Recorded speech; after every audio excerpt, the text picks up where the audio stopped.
Okay, so I'm going to introduce Loyd to all of you. First of all, how many of you have heard Loyd present before? Anybody? How many of you have seen Loyd on TV?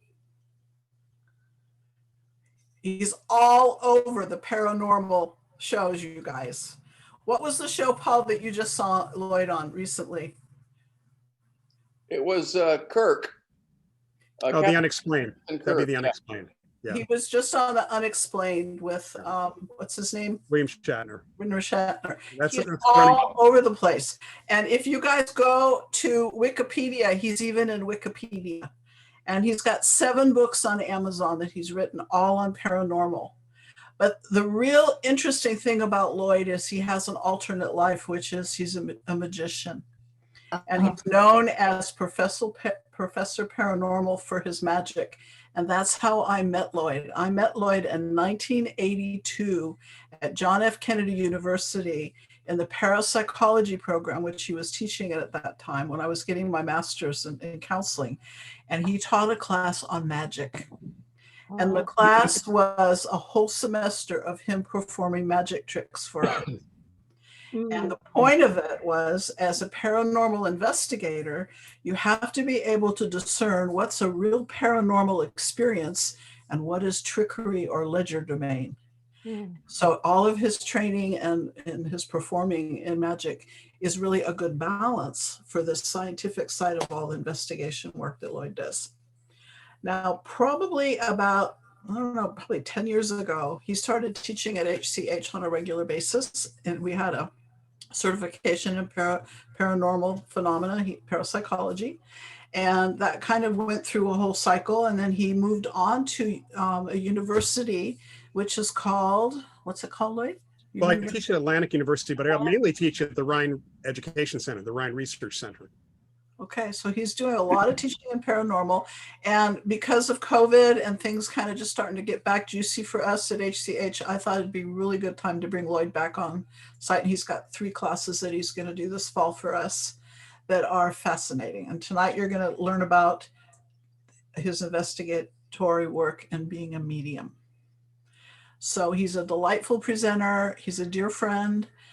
He's very entertaining on all levels. This is Mr. Loyd Auerbach. Hello, everybody. Hey, Loyd.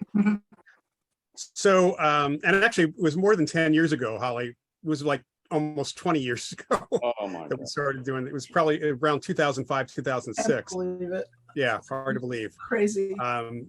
Yeah, so what I'm going to do tonight, hopefully everybody saw the email and the kind of outline for things. I'll go over that here in a moment. But I've been working with mediums for, well, the first time I actually worked with any medium was back in 1982 in New York at the American Society for Psychical Research. I worked with Alex Tanis there. But I've worked, because of the work that I've done over the years with field investigations, doing ghost hunting essentially. I've worked with a number of psychics and mediums in the investigative process.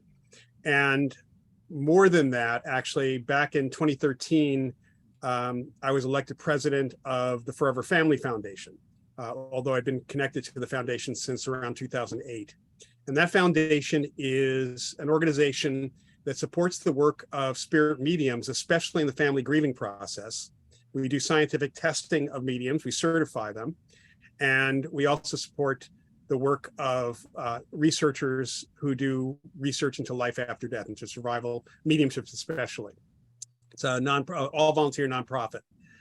If you watch episode 4 of Surviving Death on Netflix, it's all about one of the grief retreats that the Forever Family Foundation actually runs. We're actually doing one in Milpitas in October next month, which filled up months ago with people. We'll be doing them at least every year out here at this point. And that involves researchers like myself. We have a grief therapist who attends that, and we have several of our mediums who actually participate in the process.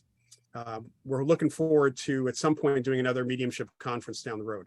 So I've worked with mediums from the researcher perspective, gotten to know a lot of them, and from them picked up some tips on how to work with one's own mediumship. Not something I do, but it is something I've taught other folks to do as part of developing one's psychic abilities in general.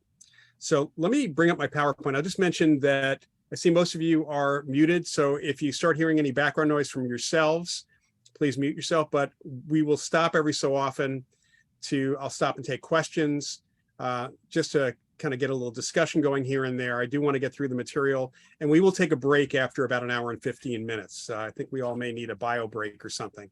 I certainly probably will. All right, so let me go ahead and share my screen.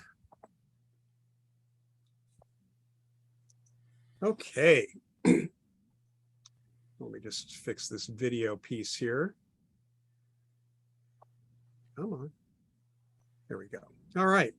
So I've listed myself as president of the Forever Family Foundation. I'm also the director of an organization, kind of a loose organization, a network that does field work, field investigations. We've been doing that since 1989. I have many of my students. I actually have people who have taken the program through HCH, as well as the classes at the Ryan Education Center, who are trained in doing scientific, good parapsychological investigations, working with psychics and mediums or not. And that's kind of like the network I work with. That's the Office of Paranormal Investigations. I'm also heavily involved with the Ryan Research Center and a number of other organizations. So here's what we're going to talk about. I'm going to start out with a little bit of history. Now, before anybody thinks that I'm going to be doing the entire thing with PowerPoint, when I teach my Ryan classes, because of the nature of them, I usually have between 40 and 50 slides for an hour lecture.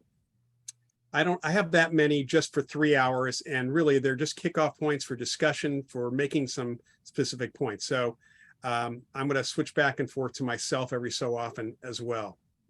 But we're going to cover these points. This is just pretty much from the outline that was in the ad, the email that Holly actually sent you. This is something to work with. And I will email out these slides to everybody afterwards, along with a couple of other information pieces, a couple of other articles. So when we talk about the history of mediumship, we're really talking about the history of communing with spirits. There's a very specific definition that we use for mediums compared to channeling or channelers. Channeling itself covers a wide range of connection with entities or consciousness outside ourselves. And that's where we go back in time, probably as far back as we have any archaeological evidence, if not further than that. There has always been a shaman or witch doctor or wise man or wise woman, or someone who seemed to have the ability or pretended to have the ability to communicate with, to commune with, to bring in the powers of something greater than themselves, whether it was a god or gods, whether it was an elemental force, nature itself, or spirits of the dead. That goes back tens of thousands of years. When we really talk about mediumship, that term came into play much more heavily, actually in the late 18th century, and then really in the early 19th century, and crystallized in the public consciousness, mostly in the Western world, but it did flow elsewhere, to the rise of spiritualism in the 19th century. Now that got started in 1848 in Rochester, New York, with the Fox sisters. And they were essentially physical mediums communicating with a so-called spirit of Mr. Splitfoot, who would create raps, physical sounds on the walls and floor and ceiling in response to questions asked. And people would come from far and wide to ask questions, to see the Fox sisters perform, to connect with the spirits. So it's a very different kind of mediumship we think about when we talk about mediums today, for the most part. This was so popular that there was a split off of Christianity, kind of a variation that became known as spiritualism. And the spiritualist church started in the second half of the 19th century and continued on. What's really interesting is 1848 also has a kind of an earmark for those of us in the world of interest of apparitions and hauntings and poltergeist phenomena. There was a major volume of stories of people's experiences published called The Night Side of Nature, with commentary by a journalist by the name of Catherine Crowe. So that was in the same year. So that was kind of an earmark year for a lot of us in our history. In 1882, because of the ebb and flow and the popularity of spiritualism, which had spread very quickly to the UK, to England especially, and then over to France and Germany around the late 1850s, 1860. It was incredibly popular there. There was even a variation that was created of spiritualism called Spiritism by a man named Allan Kardec. And by the way, you can find Kardec's book, the Spirit book, as well as The Night Side of Nature for free on the Internet Archive, which is archive.org. They've also been republished many times. Spiritism has a slight variation. Spiritism actually works very closely in some parts of the world with Catholicism, Brazil especially. It's many people it's the most populous Catholic country in the world, and yet a large number of the population are actually also spiritists. So it's many of them are mediums at night. I know one gentleman who is a psychologist during the day, and then he has a mediumship at night. So there's a lot of that going on down there. But in the US, it started petering out in the 1850s. So spiritualism really got its start in the early 1850s, kind of hit a peak and then started going down a bit, popular in the UK and Europe. And then the Civil War came here in the United States. And because so many people lost relatives, brothers, sisters, sons, daughters, parents, spiritualism took a huge spike. It became hugely popular. So with all of this going on, and it continued after the Civil War here, and it was continuing to be popular in the UK and in Europe in general. In 1882, a group of scientists and literati and other academics actually got together, and they started an organization called the Society for Psychical Research in London. There actually had been an earlier group that still exists called the Ghost Club, the London Ghost Club. That was founded around 1860.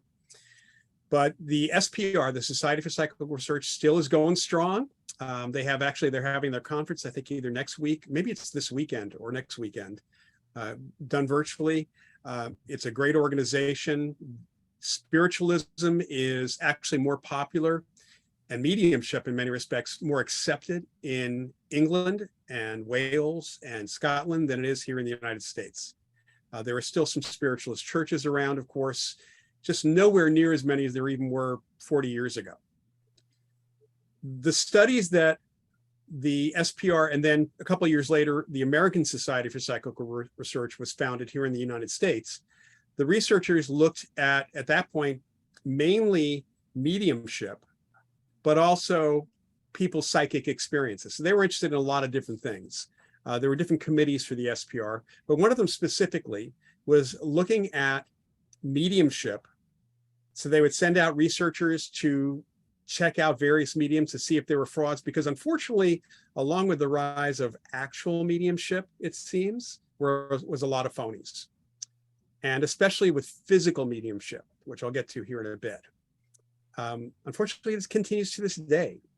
There are, in the psychic world, just because somebody says they're psychic and hangs to the shingle does not mean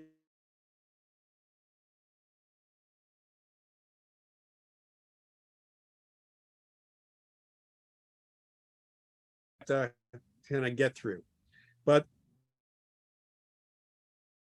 what was going on with mediums to see whether or not A, they were genuine. In other words, did they really get information without any normal means? To see whether or not any physical activity around them was real, genuine, not fraudulent. To see if they actually communicated with spirits and if they could provide good evidence for that. That was the focus of a good portion of the work that was done. And a lot of the early literature on psychical research can be found also on the Internet Archive, and you'll find a lot of it has to do with researchers going and investigators going to seances and checking them out. Working with specific mediums in the later part of the 19th century, early 20th century. There's some very, very well-known in our history mediums. Daniel Douglas Hume is one, Eusapia Palladino is another one, Leonora Piper. These are all names of mediums who did really well with the researchers. But although there's some controversy about all of them as it happens for that. A couple famous frauds that are out there as well, and a lot of folklore was actually created, interestingly enough, by the phonies that was accepted and even practiced by the genuine mediums. And I'll talk a little bit about that in a bit. So through about the 1920s, you had researchers really looking into spiritualist mediums, genuine or phony. But then a couple of things happened. First of all, there was a really famous case of a medium in the Boston area, a medium by the name of Marjorie, also her real name was Minna Crandon, who was the target of Houdini's crusade against fraudulent spiritualism. And there was much more to that story, in that I actually worked years ago with someone whose father was one of those researchers. And Minna Crandon, Marjorie, actually was not really caught at fraud per se. There's even questions about whether Houdini may have faked some of the evidence. The biggest problem with Marjorie, from a researcher perspective, is that Marjorie often did her seances in the nude. And according to my colleague years ago, whose father was a researcher, she had his notes, and some of the descriptions were about some of the researchers, the elderly researchers, fighting to be next to her. Talk about misdirection. Bit of a problem. So that's one of our issues with studying physical mediumship. But it was quiet for a while after that. I mean, there are certain mediums that did work with researchers, but starting around the 1930s, most researchers in and around psychic phenomena moved on to laboratory research or investigate just other kinds of investigations. They stayed away from very much the controversy around mediums, with a couple of exceptions, one of whom was a woman named Eileen Garrett, who was never caught at fraud and never accused of fraud, and actually wrote her own book comparing genuine psychic experience and mediumship against psychic fraud. Garrett went on to, she was one of the most successful mediums in history. She went on to use her money to found a nonprofit organization called the Parapsychology Foundation in the 1950s, supporting education in parapsychology and psychical research, and it still exists to this day. Her granddaughter is actually the director, the president of that organization today. Well, let's talk mediums, though. When you use the word medium, the word comes from intermediary. A medium is an intermediary between the spirit world and the world of the living. That's all that word means. So really, we're talking about people who help provide or facilitate spirit communication in some way, shape, or form. In general, when we talk about communicators, we're talking about mental mediums. Back in the 1800s, they separated people into mental mediums and physical mediums. Mental mediums worked mentally. In other words, they got actual information coming through. They focused on the communication process. Some would go into trance and allow spirit to come into their bodies and speak through them. In anthropology, we call that possession, by the way. Different kind of possession than we think of in folklore and in religion today. So there still are trance mediums, and many mediums who are just plain psychic or mental mediums, sometimes accidentally or occasionally on purpose, slip into trance and spirits speak through them. My late colleague, Annette Martin, who was an amazing psychic and medium, we would occasionally do sessions, especially at a place called the Moss Beach Distillery here in California, where it's one of my longest running ghost cases. And once in a while, she would just go into trance, just into an altered state, not on purpose, and Kate, the ghost, would speak through her. Same goes for a couple other mediums I know. Psychic medium has been the term we've heard probably more than anything else for the last, I guess, 30 years now, since the early 1990s. John Edward made that very popular. And in that, you acknowledge the fact that mediums are psychic, because they are, and that instead of going into trance, they're getting information psychically and passing that along. So they truly are the intermediary in that sense. Now, physical mediumship, which has had somewhat of a renaissance, which is very controversial even for us in the field of parapsychology, is about the physical activity. The idea of physical mediumship, at least today, and at least for most of the 20th century, has been about the power of spirit demonstrating that they exist through the activity, the physical activity they cause around a medium who is helping to facilitate that. In the late 19th century, when most of the mediums people heard about were physical mediums, very little was purely mental mediumship. Even the mental mediums seem to actually do physical mediumship to some extent. And I want to talk a little bit more about those kinds of mediums in a little bit. But let's talk about the terms psychics and mediums. So you'll often hear mediums say this: all mediums are psychic, but not all psychics are mediums. Because mediumship is a specific form of psychic ability. Some psychics are incredibly skilled at psychometry, holding objects, picking information up from the objects about their history. And that's all they can do. Some psychics can do remote viewing, and that's all they can do. Some psychics are great at psychic healing, or they're medical intuitives. They can kind of read somebody's body and pick up what's wrong or whether there are problems. Some psychics can do a few different things. There's all sorts of variations. Some are better at predicting the future. There are all types of psychic abilities. Mediumship is a form of psychic ability, and mediums work psychically. It's not a special form of vision or hearing. It is actually a form of extrasensory perception. But not all psychics, in fact, very few psychics, are true mediums. There are psychics who can see ghosts in haunted places. They're not mediums. Even if they're communicating with that ghost, they're doing something mediumistically, but there's a very specific definition for mediums. Now, here are some types of psychic practitioners' terms you'll actually hear. Intuitive has been used since the late 1960s because people doing consulting, psychics doing consulting with the business world, found that was a much more palatable term than psychic. We have clairvoyant, by the way. The word clairvoyant has been used in the late 19th and early 20th century. Anytime somebody was a psychic, people would call them a clairvoyant. You'd go to see a clairvoyant. You wouldn't go see the psychic. You want to know your future? You go to see a clairvoyant. That's what they were called, even though clairvoyance is a very specific kind of ability that has nothing to do with the future per se. Precog is shown up partly, I think, because of pop culture, certain movies, especially in science fiction. Spirit communicator is a term that some people use instead of medium because medium may have too much baggage for them. There are empaths who pick up, and of course, we all should be empaths. We should all have empathy for other people. But when somebody calls himself an empath, they're really talking about being a psychic empath and picking up people's emotion rather than straight information. There are those who purport to read people's past lives, tarot readers, other diviners, people who read palms, people who do astrology may be psychic or may just rely on the cards. And the best ones are really psychic, even though they may be blaming the cards for the good or bad information that's coming through. There are those people who call themselves animal communicators or animal psychics, angel communicators.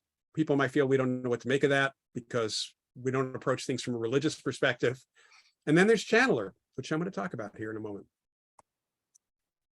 All right, so a few points. ESP is involved in all genuine psychic practices. If you're talking about information, extrasensory perception is not a sixth sense. It is perception that is extra. It is beyond sensory perception. It's more than sensory perception. We always talk about five senses. We actually have more than five senses. In fact, we have five senses of taste alone, multiple senses of touch based on the number of different types of sensors we have. And depending on who you talk to in the sensory research world, some of the researchers talk about a sense of duration.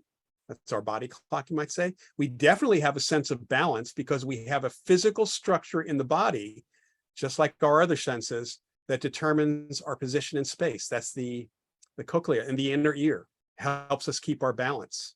There are other actual physical senses. So a sense is tied to biology. ESP has not been tied to biology. It is perception without the use of the senses.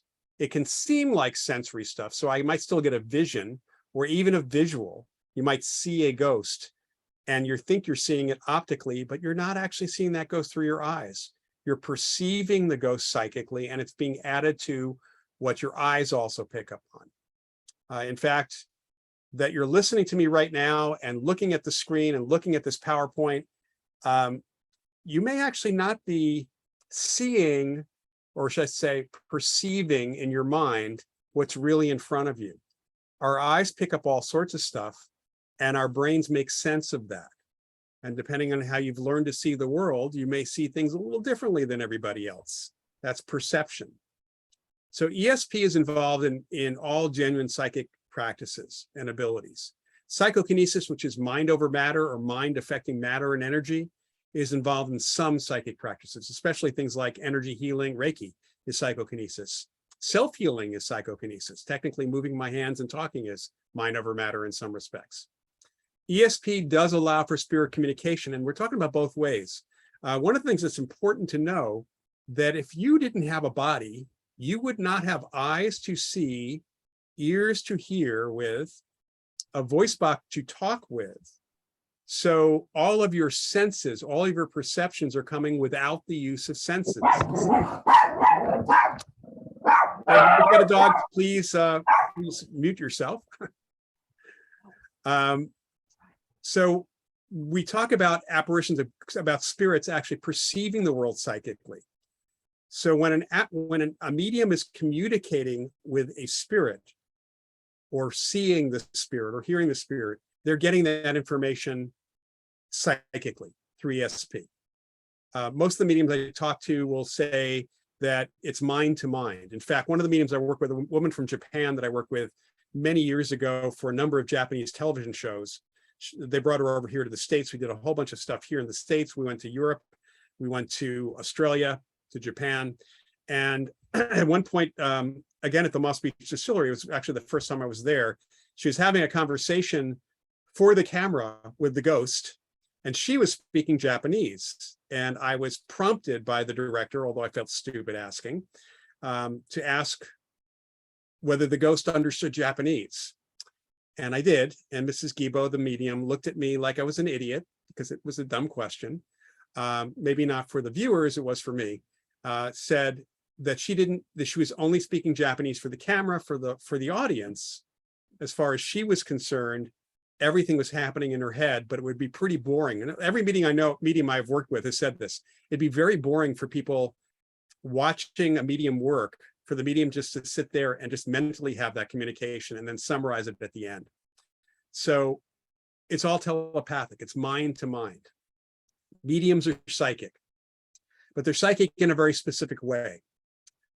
Not all psychics can communicate with spirits. Most psychics have a limited range of what they can do, and most mediums have a limited range of what they can do. There are some mediums who can do readings of living people, psychic readings, and many mediums who cannot. They can only do mediumship. So again, all mediums are psychic, but not all psychics are mediums. So just generally, so you have the kind of lay of the land. When you hear terms like telepathy, that is information coming from someone else's consciousness. It is not mind reading. The only ones who can mind read are those of us who do the magic of the mind, called mentalism. That's what I actually perform as Professor Paranormal. Of course, that's not even real. We use the term clairvoyance for real-time ESP, so that even covers remote viewing. I know that a lot of folks like to talk about the clairs, even mediums use that term. And what they're really describing is, since clairvoyance translates to clear seeing, they're describing how they perceive the information from the spirits. So if they're getting it visually, they might say they're clairvoyant. If they're getting it auditorily, they might say they're clairaudient, and so on. Even though it's all the same ability, it's just how their minds, their consciousness is translating the signal, the information. Psychokinesis, again, is about action. It's mind affecting the material world directly. And then we have a whole area in parapsychology, psychical research, which is actually what got things started for the SPR, the ASPR, and other organizations, is the study or the research into survival of bodily death. At that point, it was called survival of human consciousness, or survival of human personality. Think of it as paranormal existence. We deal with apparitions, that's our term for ghosts.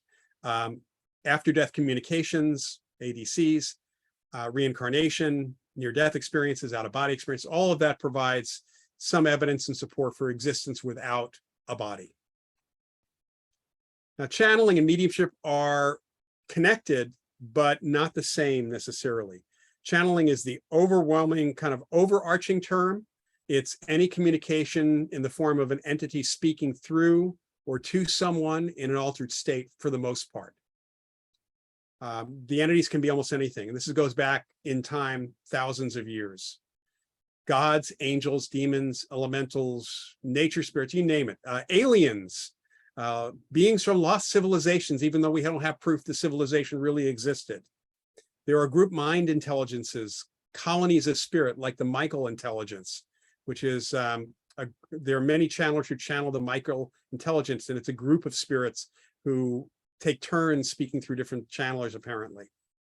Spirits, human and animal speaking through, that's technically channeling. So when a medium does communication, they are channeling information from another source. Channeling also can be channeling from your higher self, from your unconscious as well. Where we describe or use the term mediumship, we're referring to controlled communication or connection with human spirits for the most part. People do, some mediums do animal spirits as well. And we're usually talking about people who died in more recent times, not people who died hundreds of years ago.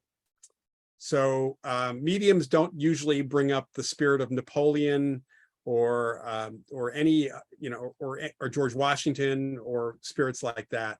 Apparently, they're much busier in the spirit world, too busy to come through. We also, for evidential reasons, really focus on those that we can prove that at least get some idea or some evidence that they're really talking to the person they say they are, which would be really hard with George Washington. So one of the problems with channeling is that entities can't provide ID. We don't get evidence that they actually exist. They have an objective existence.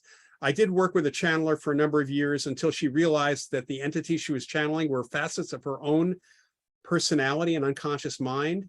And she was able to integrate herself, integrate that into her own practice, and became a really good medium, by the way.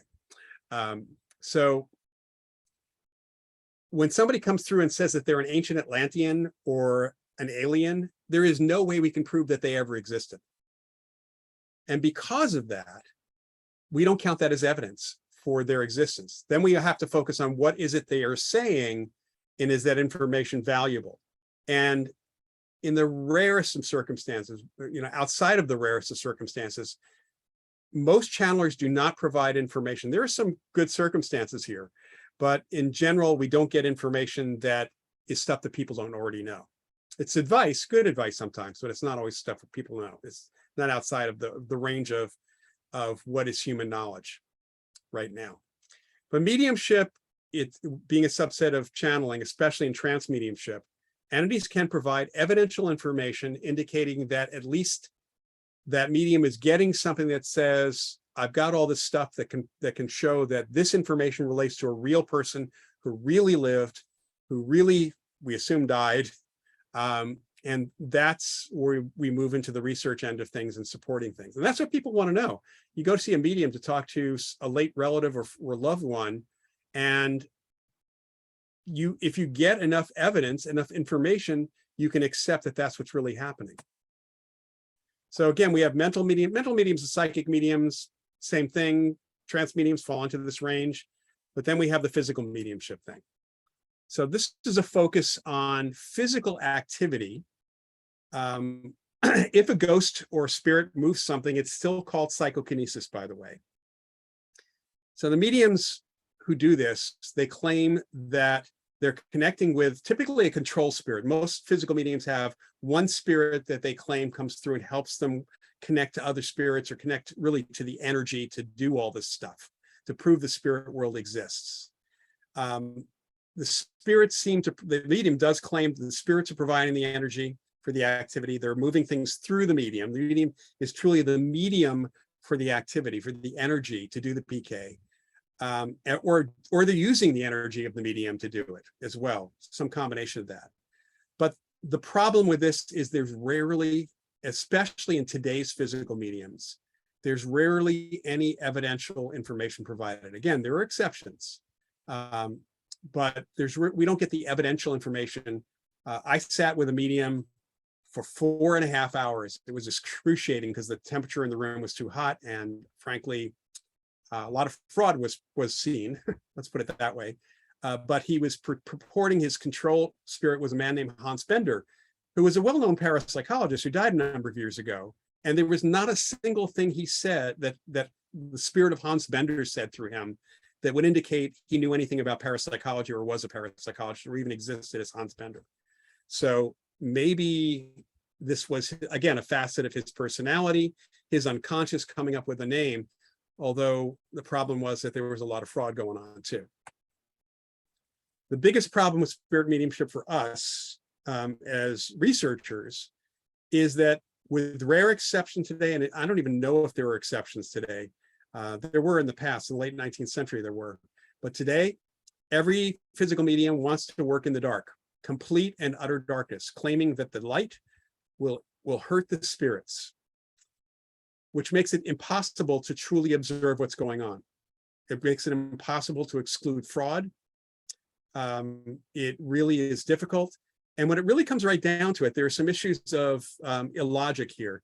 In the early days, first of all, there were physical mediums like Daniel Douglas Hume, D.D. Hume, spelled home, H-O-M-E, who could do amazing physical things in candlelight, gaslight, and even in the afternoon. The light didn't bother any spirits he was working with at all.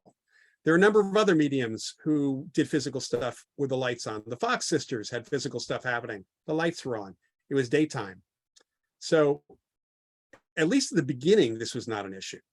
What happened in the late 1800s, however, was that there were some stage performers who started actually doing seances as performance art, and they would lower the lights to do a lot of things. And then some of that actually spilled over into fraudulent mediumship and fraudulent seances, where there were phony mediums who realized that low light and eventually darkness allowed them to do incredibly cool things from a magician's perspective. Some of it came from magic. Actually, a lot of magic was inspired by the phony mediums working in low light and in the dark.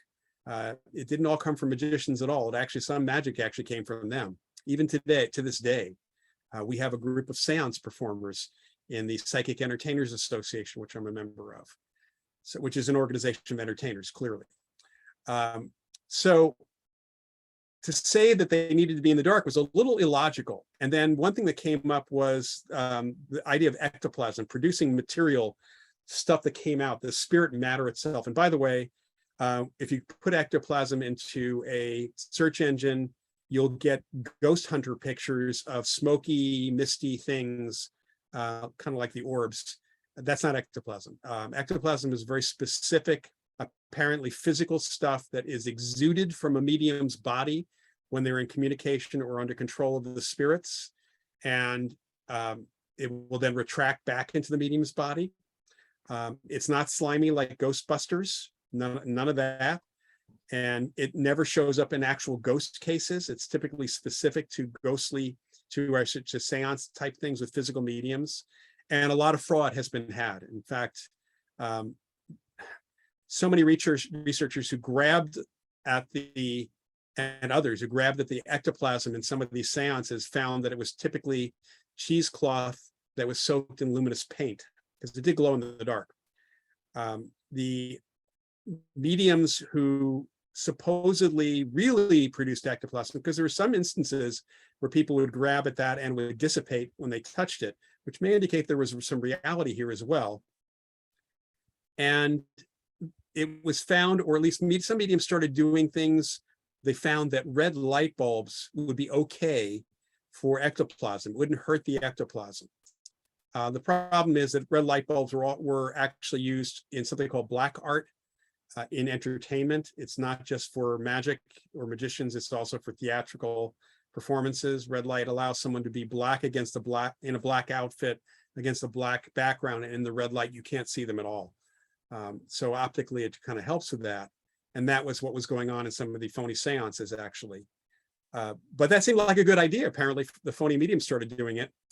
And what happened in the early 20th century is that clients going to some of these phony seances were so impressed by the activity in the phony seances, because that was always better than the real ones, were demanding or surprised or shocked even that the medium wasn't working in the dark, or that they weren't working under a red light. And real mediums, or those that might have been real, found themselves having to work in the dark with or with red lights. The medium I mentioned a few minutes ago, and many other physical mediums have said that, because we've suggested using night shot cameras, which you can get night shot even on your smartphones these days, that would help us doing research. And we've been told that the infrared would hurt the ectoplasm, hurt the spirits, and yet that red light bulb gives off more infrared than any camera spot or smartphone spot that produces infrared, like significantly more. So that's just a bogus explanation.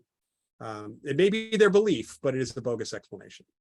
The problem with physical mediumship is, especially in the dark or even in the light, we don't know who's doing it, whose PK, whose psychic ability is actually moving stuff around. Is it the medium who thinks he's communicating or she's communicating with spirit?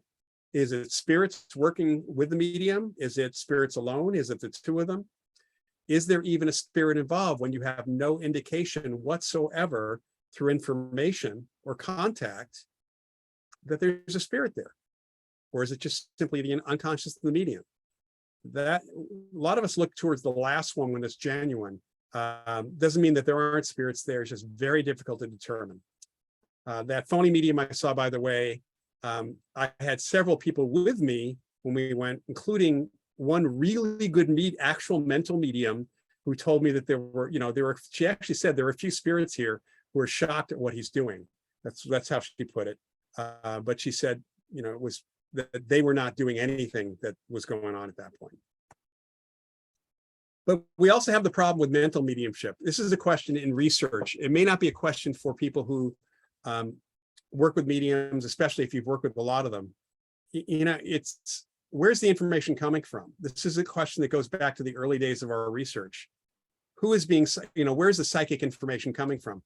Is it coming from the mind is the medium reading the mind of the sitter? Is the medium picking up information through remote viewing somehow?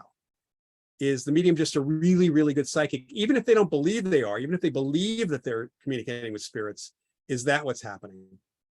Or is that medium actually communicating with spirit? What's the source of the information? Is there even a spirit involved? It's hard to know, but research has kind of pushed us in a particular direction, certainly, especially in more recent times. Now, I'm going to go through this piece of laboratory research, and then I'm going to stop and we'll take some questions, if there are any. All right, so as I said, research kind of petered out, except for things like researchers working with, with Eileen Garrett and a couple other mediums. Later on, people like Carlos Sosis was working with Alex Tanis, although mainly Alex was a subject in out-of-body experience research.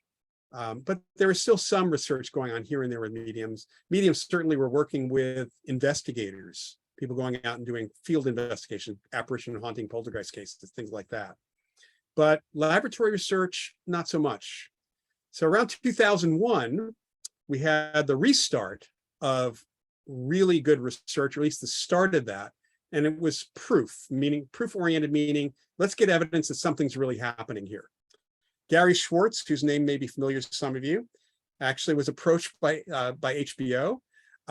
He had a human consciousness and energy laboratory at the University of Arizona, still there. And I'm not sure exactly how they connected with him, but they asked if he'd be willing to do some research with these mediums, one of whom was John Edward, another was Suzanne Northrup. So there were a couple of well-known mediums who were volunteering to do this kind of research, to see what, to allow him to see what was going on. So Gary, and then along with a number of other researchers, started doing this research for HBO. And honestly, the early research was not very well controlled. I have video of these early experiments and how he increased controls. When I say control, it was to make sure that there was no contamination or way that even unconsciously the medium could pick up something from the sitter. So initially they had like a screen between the sitter, the person being read, and the medium. And the medium was not allowed to ask questions. For the first part, they didn't want the person to give anything away. In other words, in some of their responses or the way they responded. The problem was that the mediums did ask one question up front. They were allowed to ask the question, here's how I work, do you understand? The person said yes or no. And right off the bat, the medium knew if it was a male or female. And could, to some extent from the voice, you might even get an idea of age.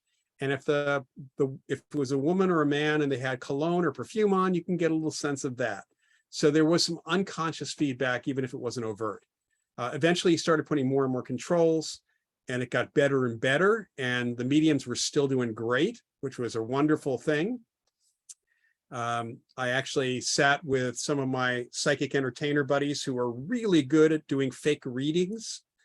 And most of them agreed after watching the video, especially of the more controlled experiments, they couldn't do what was going on unless they had advanced knowledge of who the sitter was going to be. They just couldn't do it. So a couple of them said, yeah, it must be mediumship, or must be psychic at least. So initially the focus was on the information and how it was presented.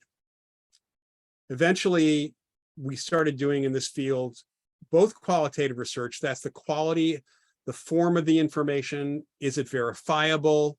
Is it coming through in a way that seems like the medium's talking to someone?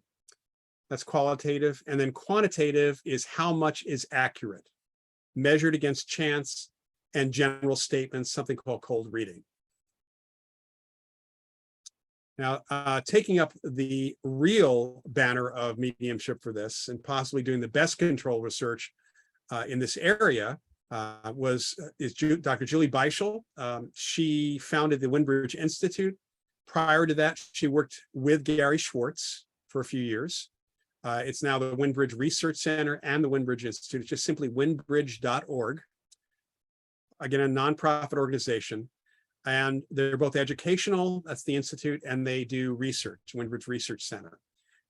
She really does, she started considering the information received by mediums first without addressing the source. And to do that properly, she put a number of volunteer mediums through a lengthy 1-year research program to determine who would be able to do mediumship under extraordinarily controlled conditions. And she ended up with 20. She tested a whole bunch more, many washed out, but she ended up with 20. And those are the only mediums that she will do research with today. That was a 1-year program on a research grant. They're not doing any more testing. That she has the medium she needs. I think there are only 19 now, one dropped out of mediumship altogether. So how this all works, just kind of, you can really kind of understand this. Let's say that I'm a subject, I'm a participant, not a medium, I'm a sitter. And I want someone to talk to, communicate with my father. That's the target. My father's name was Richard or Dick. And what would happen is I would be randomly assigned without my knowledge to one of the mediums. So one of the mediums would be assigned to me, not knowing me at all. My name does not come up whatsoever in any part of the process with the medium. Right. So Julie, for example, or another researcher would make me the sitter for, let's say my friend Ankasha Amenti, who's one of the research mediums. And of course, she wouldn't be assigned to me because she's a friend of mine. But anyway, let's assume that she doesn't know me. And I'm told that on a specific day at a specific time and leading up to that time, I should think of my father and tell him mentally that a medium is going to try to contact you on this day at this time. So be available for that. That's all I'm supposed to do. Now, on the day and time, another researcher who doesn't know I'm involved at all only has the name Richard. That's all that researcher has, just the name Richard. That person contacts the medium, who's also been informed of the schedule, and says the name of the person you should contact is Richard. That's all the medium's told. nothing else. The medium does the reading gets transcribed. The researcher who is involved hands that reading over to the lead researcher, I believe Julie, and Julie will then take 3 or 4 other readings from other mediums of a deceased male who died about the same age as my dad. My dad died at 76, and mix them up. She will have removed any sort of general information, trying to really keep it specific, and then passes those to me and says, rank these. Which is the one you think is the reading where the medium connected with your father? And then I want you to go through and give me a ranking on, from 1 to 100, how true are each of the statements. So there's no exposure of the sitter to the medium, no exposure, no information given to the medium other than a first name. The sitter has to rank the readings and the statements. And the research has been phenomenal in terms of the quality of results. It's amazing that these mediums can do this with only a first name. But apparently, because my dad was looking out for the medium who's going to try to contact him, everything worked fine. Now, I'll add one more thing to this before we take our break here, and that is that there was a researcher, writer, an author by the name of Susie Smith. For any of you who are familiar with kind of older literature, especially stuff from the 60s and 70s, on the occult and parapsychology and psychic stuff, she wrote a ton of books. And she got to know Gary Schwartz really well in the 90s before she passed away. Gary often referred to his unofficial, his kind of like adopted grandmother. So after she died, what was really interesting is that students would come into the lab and want to go back to meet with Gary or one of the other researchers there. And they would come back, they'd be directed back there, and Gary or the other would say, how'd you know to come back here? There's nobody out front. They said, oh no, there's a woman out front. And they start describing somebody, and it was Susie Smith. So Julie, actually, having worked at the lab when Susie was apparently popping in and out, thought maybe she could ask Susie occasionally and randomly to also show up for some of the mediums. And that also happened. So a medium would be doing the reading for Richard, and then all of a sudden there's another spirit here. I don't know why she's here. It's Susie. Her name is Susie, and it turned out that was one of the times that Julie assigned Susie to the medium. After a while, they stopped doing that because the mediums got to know Susie after death. All right, so we really went from starting to see whether or not the evidence showed something was going on to really looking at the quality and the process of what's going on. So the process is important. So what's going on with a medium in a medium's head when they do mediumship? There is the idea of what is the experience? This is a phenomenological analysis. What's my experience as a medium? And comparing those experiences across all mediums who fill out surveys for this. There are brain studies that have been done for this as well. And this is really where it gets interesting, because the question is, and this is both EEG and also functional MRI and some other looks into the brain of the person. When they're having a conversation with a living person, what's their brain state like? When they're having a conversation, like they would say, all right, pretend like you're talking to Mickey Mouse, have a conversation with Mickey Mouse. What's going on in your brain at that point? When they're having a conversation with a spirit entity, in other words, when they are actually communicating, and even when they're doing a psychic reading of a living person. And the studies indicate that the brain activity is different in all 4 of those conditions. And it's especially different between communicating with a spirit entity and a living person, and communicating with a spirit entity and doing a psychic reading of a living person. Altered states do yield differences, but not the kind of differences we're currently seeing. So when I talk to skeptics, or really cynics who don't believe in any of this stuff, and they say that they're faking it, this is something they can't fake. You can't change your brain state that easily because you pretend you're talking to a spirit, and actually pretending to have a conversation with a spirit causes different brain activity than having what you think is a real conversation with a spirit. So this is pretty important stuff when it comes to experience and to what's going on. Doesn't mean that they're actually talking to spirits from a materialist perspective. We'll get into that later on, but it does mean something real is happening. The person's not faking. They may not be genuinely talking to a spirit, but they're not faking. All right, so I want to take a break here. We'll get into after-death communication. I just want to stop for a moment here and just see if there are any questions. Of course, unmute yourselves at this point.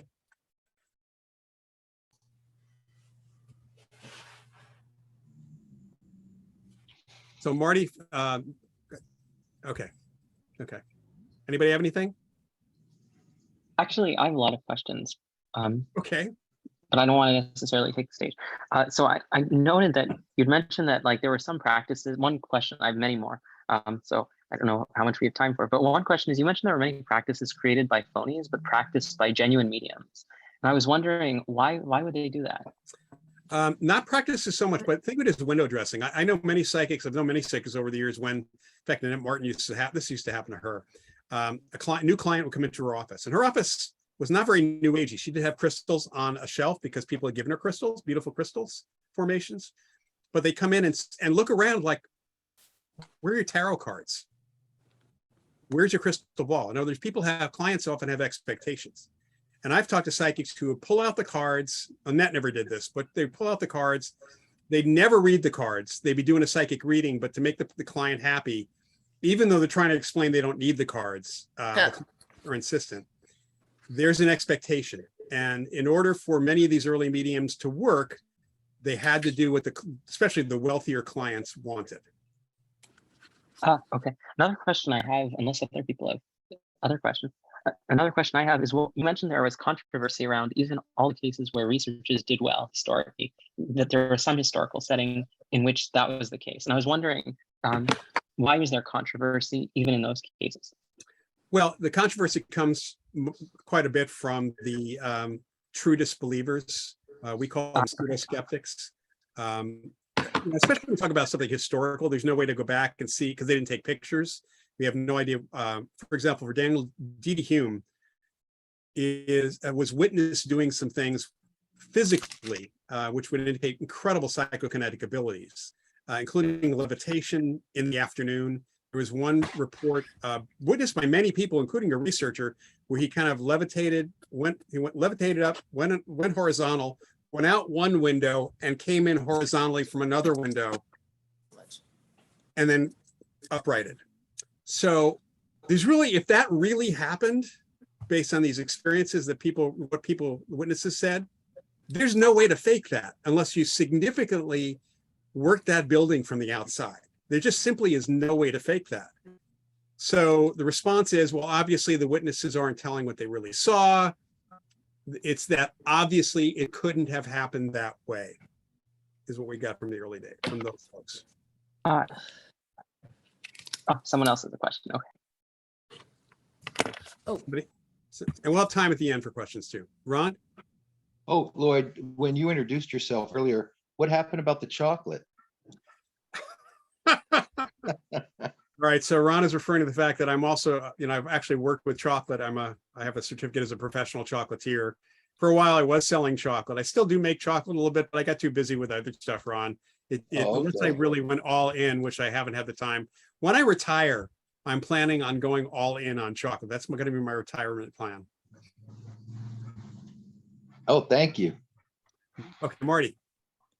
Okay, my question is about, we're doing all this research and we're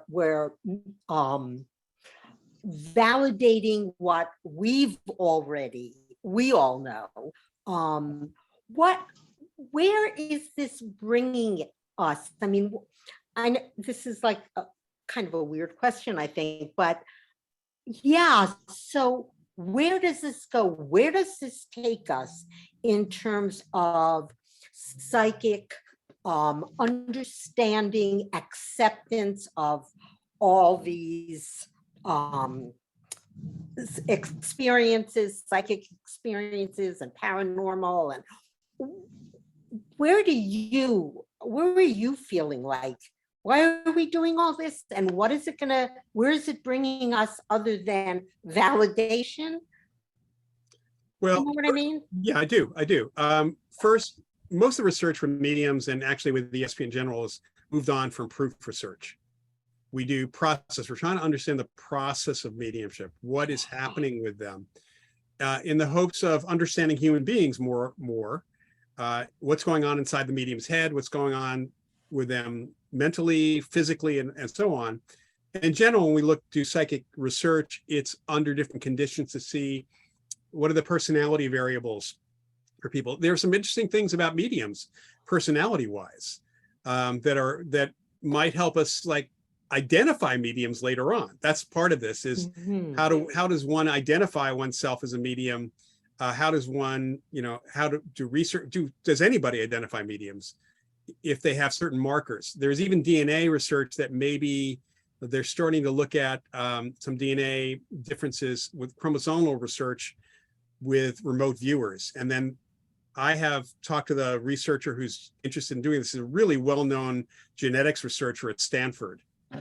And he's just very interested in doing this. He actually has some ideas of what chromosomes are connected, what attributes of human beings are connected to psychic ability. And that's another point of research for us. It's all about understanding ourselves as humans. As far as acceptance goes, unfortunately, it doesn't matter how much evidence we have. It doesn't matter what the research is, because for one thing, in the US, it's next to impossible to get too many academics to even admit that they're interested, because the climate in academia is so awful that people have gotten sanctioned, chastised, even fired for admitting an interest in psychic phenomena and in various colleges and universities and other situations.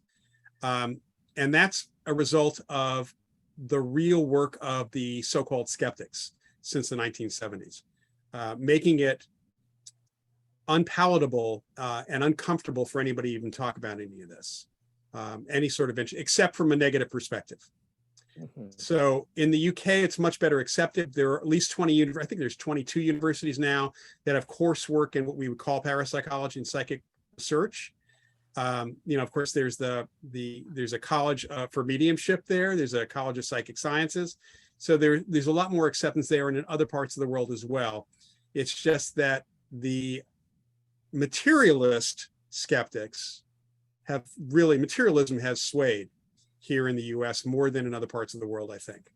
So I don't know. I mean, I've got no hope in the immediate future that things are going to change. It only seems to change when these folks have their own experiences. And even within my own field, because there are other explanations for mediumship, other psychic explanations. There are materialists within parapsychology and psychical research who don't see any of this as evidence for life after death. They see it as evidence for psychic ability, but not evidence for life after death. So there were some major grants given by Robert Bigelow, the Bigelow Institute for Consciousness Studies, for evidence. And now he's doing another round of grants for, it's kind of a contest for people designing research studies that really do show that that mediumship or communication is more than talking to your dead grandmother, that there's more to it, that we can get real information about the afterlife. So it's going to be a 2-year project. They just launched this. It's going to be about a year and a half or so, but it's quite a number of high level monetary awards. Bigelow's a billionaire, so. Oh, nice. Yeah. I'll take one more question. Annie. Yeah, I'm just curious, what percentage of the population do you think is kind of starting to really open up to this quality of mediumship? To be mediums or to be open? Yeah. No, to be mediums. We're going to get into what makes a medium. Okay. Because having an experience does not make you a medium. Sure. And whether people could, what percentage could develop mediumship, we're not really sure, because there's really not been a concerted study of mediumship development programs or even psychic development programs showing a percentage of people who do well or don't do well. I know of only one really numerical like study, is not really even a study. It was not a contest, but a tryout. The remote viewing program the government did back in, which started in 1972. They started with 3,600 people in the military and around the military. And they tested them and they got down to eventually 60, ran those 60 through a training program, and they ended up with 6. Now, remote viewing is a very particular ability. And the 6 they got were 6 who were really good. Now, the others could do it, but not as good as the program wanted. So if that gives you some idea. But the problem, and I'll talk about this here again in a bit, is that there's so many different abilities and not everybody has an aptitude for every ability. My late friend Annette Martin wrote a book called Discovering Your Psychic World. I am about to get that back into print. I have permission from her husband to do that. It's a workbook. And the point of the workbook has all sorts of things you try to find what psychic thing you're good at, you may be good at, and to focus on those instead of the ones you can't do.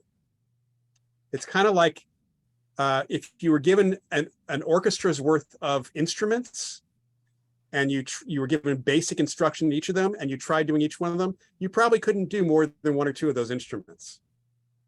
You'd have an aptitude for it. So same kind of thing. All right, let's pop back. We'll go for a little bit longer and then we'll take a bio break. All right, so I do want to talk a little bit about after-death communication in general, because many of the mediums talk about this in different ways. Laura Lynn Jackson, who is an amazing medium and a friend of mine, good friend of mine through the Forever Family Foundation, has written a book called Signs, which I do recommend, about looking for the signs that people you connect to the people who have died. And there's some really interesting things that do happen to people that indicate that something is connecting back from the afterlife, you might say. They can happen when you're awake. You can be fully awake at work in the middle of doing something, and suddenly you get a voice in your head that is very clear and is not the voices we normally get in our head, especially when we talk about music in our heads, that is a communication. It can happen when you're in an altered state, and we're in different altered states throughout the day and at night. Dreams are one altered state, the state between sleep and wakefulness, the hypnagogic state. There are substance-induced altered states of consciousness. Prayer and meditation will generate different altered states. There are rituals that do that. Exercise puts you in an altered state. Jogging puts you in an altered state. Dancing puts you in an altered state. All sorts of things. In fact, Charles Tart, who is kind of the father of research in altered states, and one of my colleagues, he has often said that your normal state of consciousness is the state of consciousness that you're in most of the day. So for most of us, it's some form of a waking state. But he pointed out that if you were sleeping 16 hours a day and only awake 8 hours a day, then your normal state of consciousness would be sleep states. If you were stoned all day, your normal state of consciousness is being stoned. So if you were not stoned, that would be an altered state.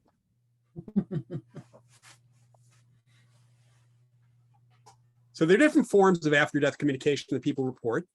Omens and symbols especially, symbols and signs that people have. If you watch that movie, the short miniseries Surviving Death, you will see a number of things about that there. I think the episode 3 talks about signs and symbols. Divinatory systems seem to provide different forms of evidence for individuals on life after death, on communication. Sometimes the meaningful coincidences, synchronicities we have do that. There's a thing you can actually build called a psychomantium. It is simply a really, really dark space. It can be built with PVC pipe and thick velvet, black velvet, and a mirror.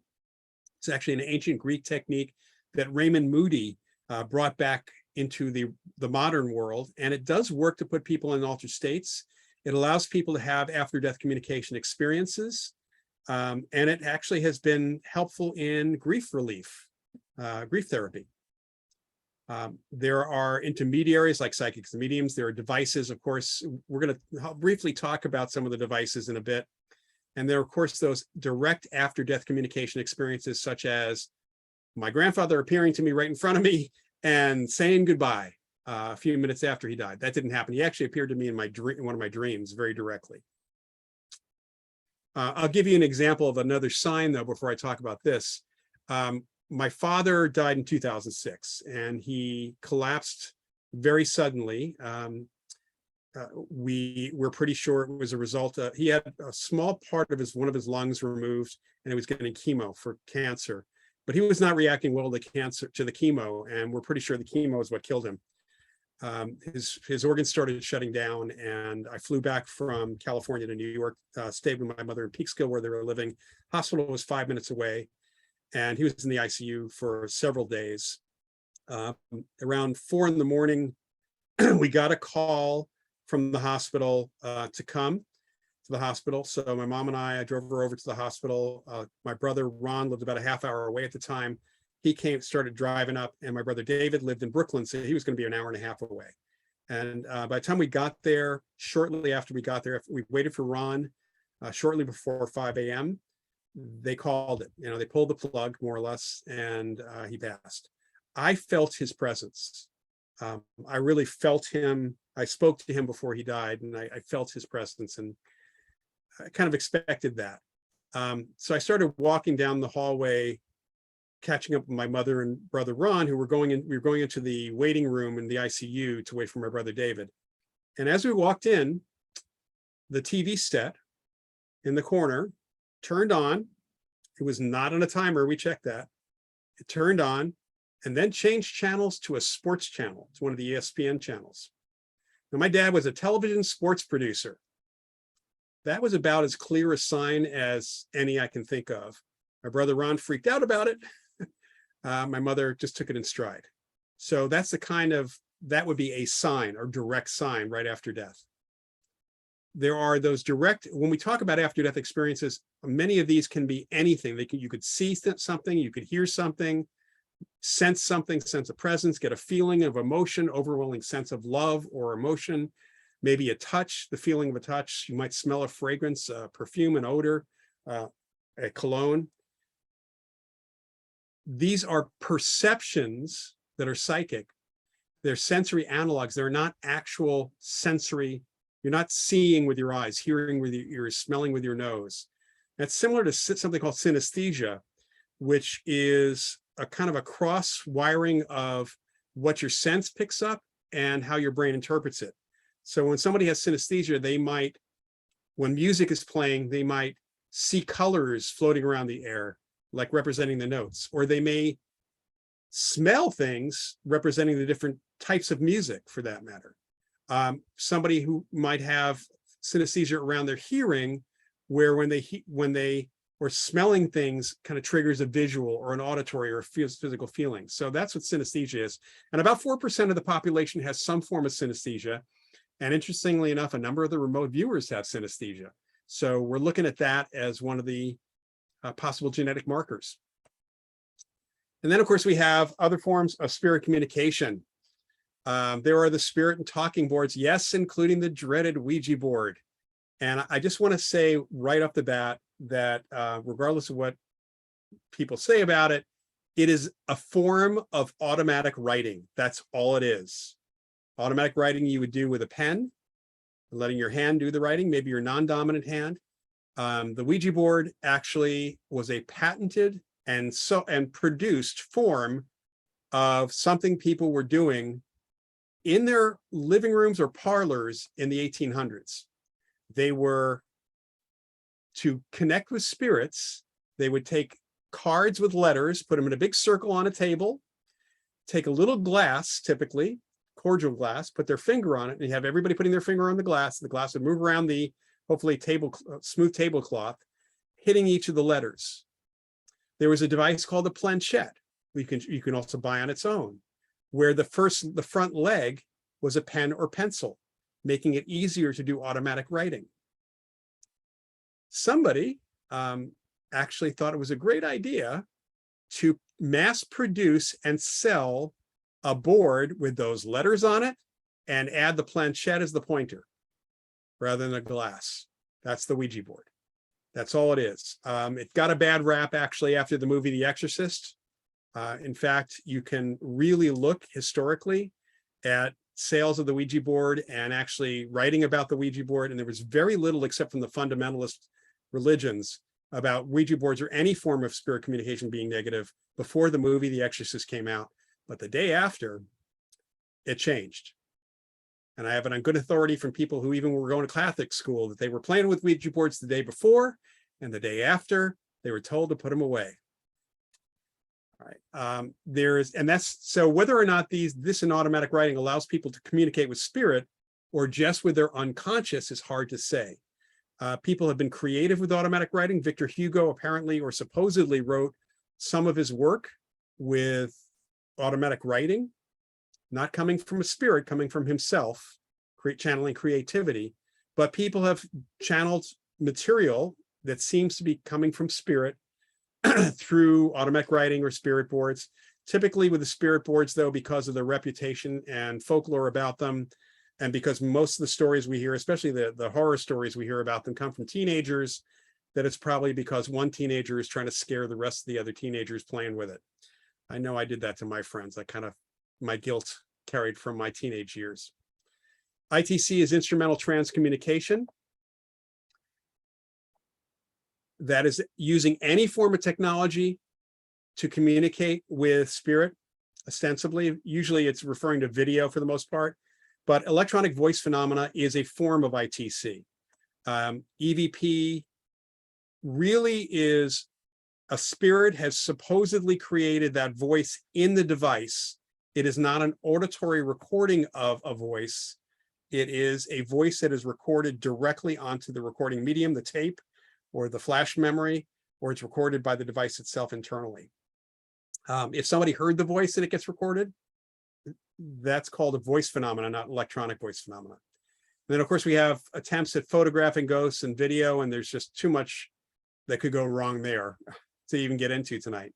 And we started using environmental sensors in parapsychology in the 60s, looking to see if we were in a haunted place or if there was a supposed spirit around. Does the environment change? That's why we would use electromagnetic field detectors and temperature sensors and things like that, not to detect ghosts.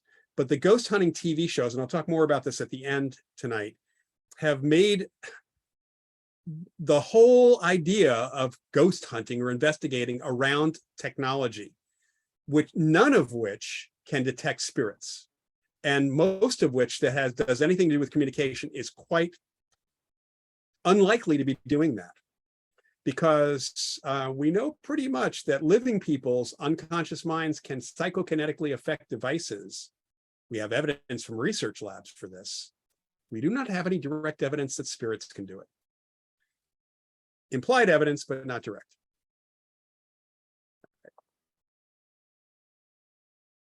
All right. Evidential mediums, that's the real goalpost. That's the gold mark of mediumship. When we certify somebody for the Forever Family Foundation, the research mediums for the Windbridge Research Center, those are evidential mediums. They are providing not just information and verifiable information. They're providing exceptional level of verifiable and specific information about a deceased person. More than cold facts, there is description of personality. Hey, your dad used to walk like this, or your mother used to say this kind of thing to you, or she did these things to you, or she made this food. In other words, stuff that you could never find on the internet, and never find by doing research. You'd actually have to have known that person to be able to pull that information out. And it has to be a significant amount. It has to be under well-controlled conditions for us to label them an evidential medium. And what's really interesting about this, and I've observed a lot of mediumship readings, gallery readings, individual readings, and so on, had a few myself. There's a real sense that they're actually having a conversation. I kind of point this to, if I'm on the phone and I'm pretending to have a conversation, it might look like I'm having a conversation, but at some point, most people watching somebody who's faking a conversation on a phone that's longer, are going to get the idea that, yeah, that's not really happening. When you have a real conversation, there's a lot more going on. And you can kind of sense this, you can perceive this. And that's what really we get when we observe these mediums. They're having a conversation a little bit more. Oops, and there I went to the end. Let me see what happened there. All right, I'm going to go back. I'm not sure what happened with that. That jumped to the end. I think my phone might have actually hit something.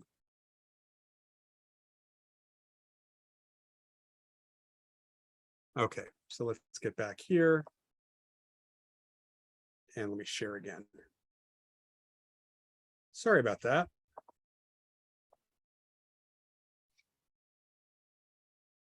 Okay. All right, so I'm going to pause right here because I want to start getting into assessing a medium and then how to develop mediumship ability. Let's take a couple of questions and then take maybe a five or 10, at the most 10-minute break and go from there. So let me go ahead and stop sharing. I wasn't sure I was at that point. So do we have any burning questions right now? And by the way, we're going to have time at the end. So, right, if you don't get your questions right now, do hold on to them. So, Ron? Just a quick question. Are you still in communication with Barry Taff? Yes, I am. Oh, good. Yeah, for those of you who don't know, Barry Taff is one of my colleagues. He's a longtime researcher, worked at the UCLA parapsychology lab back in the late 70s with Thelma Moss. He and Carrie Gaynor did the famous entity case. And UCLA has done a significant disservice to them, actually claiming the lab never existed, even though it was on TV, on CBS News. And there was even coverage in the UCLA Bruin, the magazine, and their daily newspaper. But this is one of the problems with parapsychology academically today, that nobody wants to be associated with it.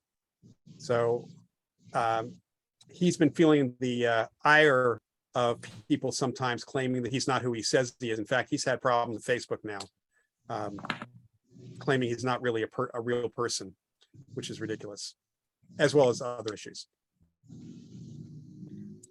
Yeah, I have a question. Karen, all right, let me go to Karen first, because she hadn't asked one. Okay, I'm curious, is orbs a type of communication? Orbs? No. Okay. No, orbs. Orbs are the result of a guy by the name of Dave Oster and a group called the International Ghost Hunter Society, deciding that because they were getting flash reflections, that they were spirits, because they was getting them in haunted places. And he popularized the orb thing heavily. It was a way for them to promote the International Ghost Hunter Society and get memberships. So, and then it became the thing on the internet. Oh, because I've had some moving around me and photographing them and stuff like that. Yeah, I mean, the problem is that most cameras, especially infrared cameras, security cameras and things like that, the infrared actually reflects off of dust particles and insects, and it doesn't do really well because it's not it's not HD. You don't see what they actually are. Yeah. All right. Thanks. Doesn't mean that a spirit can't be around and move the dust. That's a different story. Okay, Marty. real quick, this is kind of random. Jack Rudin. Do you know him as a magician? Jack Rudin. No, I do not. From Rochester, New York. I do not. He invented the cube, this color cube thing. I know which one you're talking about. I think I do. Yeah, the name that's not associated with that. Too many other people have ripped it off. Yeah, which happens in magic. There you go. Yeah. Just curious. I will say that Holly knows me as a magician. I really am a mentalist. I don't really do magic so much anymore. I do mentalism, which is pseudo-psychic stuff. So, yeah, mind reading and stuff. Annie? I'm sure you're familiar with Ted Owens. I think, yeah. Yeah. What are your thoughts about him, what he had and also what he's bringing in, the aliens and stuff? Well, the alien stuff, and I've talked to Jeff Mishlove about that. Jeff Mishlove worked quite a bit, wrote the book on him. Yeah, I had lunch with him last week, actually, luckily. With Jeffrey? At the IANS conference, Oh, yeah. Okay. Yeah, I don't know where Jeff is around this today, but I know years ago, we all kind of look at the UFO, the alien stuff, because we're seeing, one of my colleagues pointed this out, older male psychics somehow start talking aliens around age 70. Older female psychics do not. And we're not sure what's going on at that point. But it doesn't match reality the way we think of it. It doesn't mean that the information, it's like channeling. There can be, somebody can be honestly channeling something and the information can be really good, but the source, no way to even say it was an alien at all. I've heard, there was one psychic who was a really good psychic, but as he got older, he started talking about the way he described it was actually the plot of the old TV miniseries V.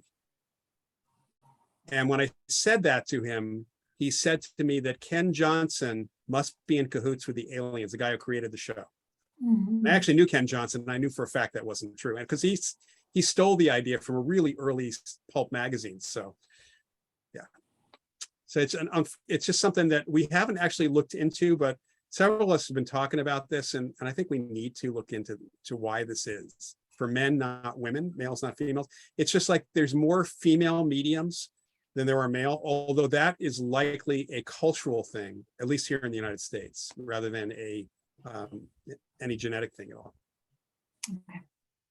I have a question. Okay, Cindy, and then Amber, and then we'll take a break. So what would you say when you have like a pendulum and you're asking questions and it moves, what moves the pendulum? That's called the ideomotor response. It's the same thing that would move the planchette or hand in automatic writing.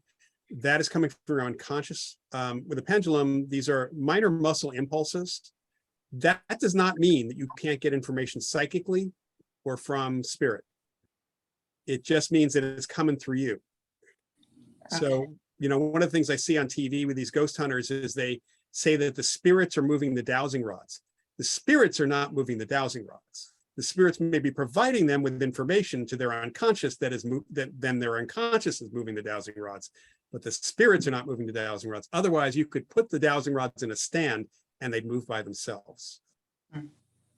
So I will say that my friend Ankasha, who I mentioned before, at one point had a consignment store up in Issaquah, Washington, and it was haunted. I mean, she got the building because it was haunted. There was a lot of activity there, a lot of physical activity, all that. So I was up there. We did a workshop up there and an investigation.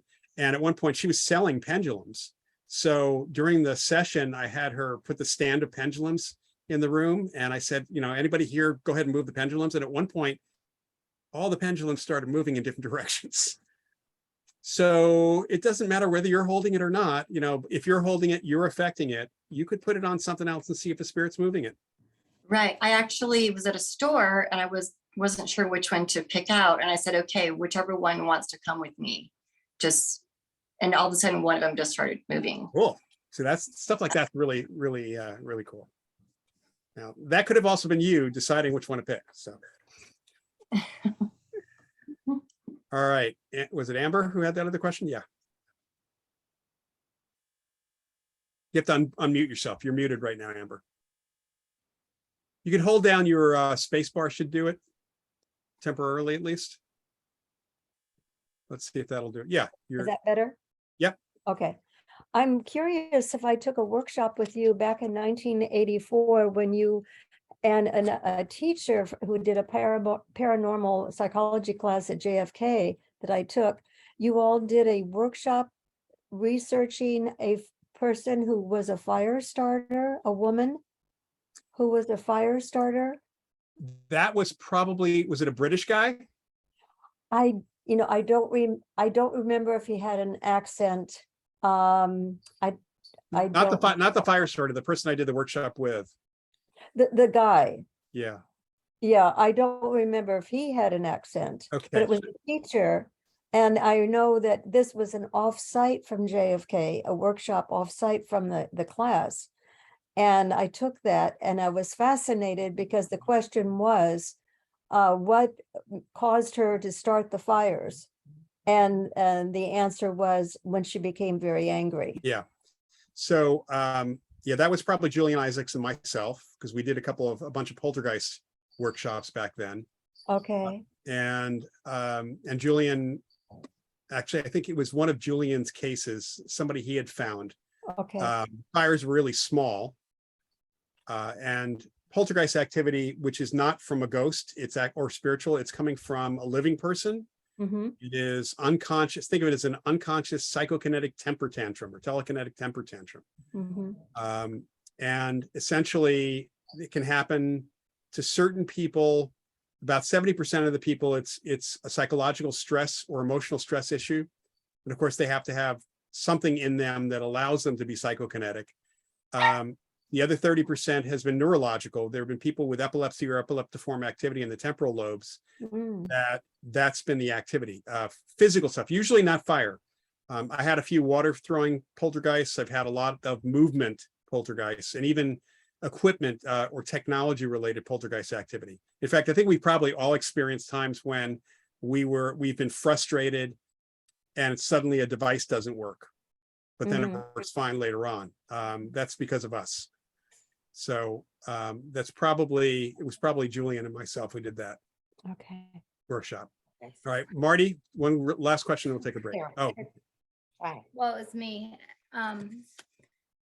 What I was curious about, one of the things that I just started thinking about is I took a lot of animal behaviors, ecology and anthropology, and in those classes, it really taught me a lot of just about us and just some of the simple answers.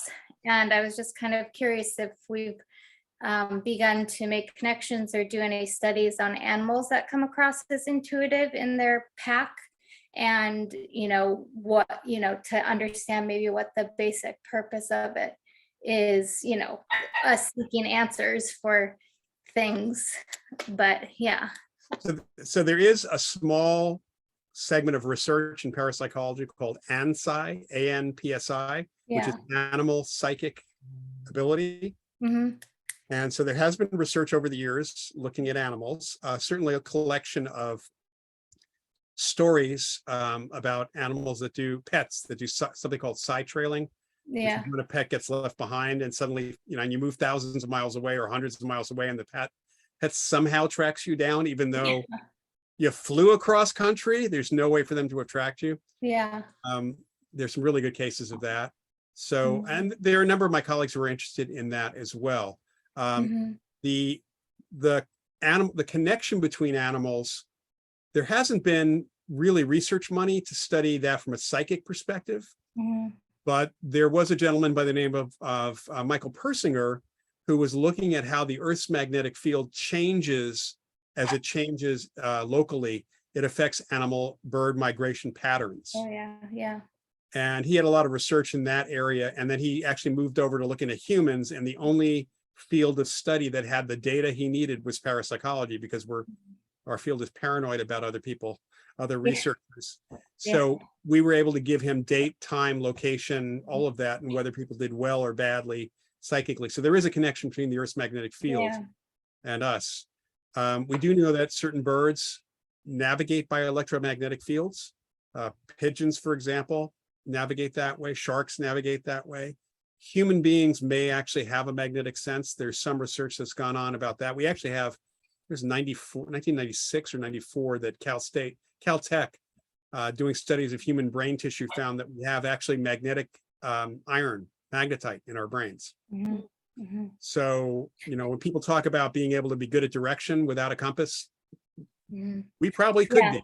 They say, I remember learning that in one of my anthropology classes, that men kind of have something, and just the difference between hunting and gathering, where women, men had to know where to go while they're hunting. They're not focused on, where they're going, but they still know how to get back. They just have a sense of all the direction they're facing. So fascinating stuff. Yep. Loyd, what about the psychic parrot that Rupert Sheldrake was studying? Do you know the stories about? Yeah, I know a little bit about that. I mean, if you have an animal that can communicate, that has a vocabulary, you can actually do testing for that. So Sheldrake did that. I would like to have been able to work with Coco, the gorilla that actually did sign language. Yeah. It would have been great to try to see if the gorilla had psychic ability, although I don't know, getting him this, could have gotten the gorilla to sign, square, circle, wavy lines, things like that.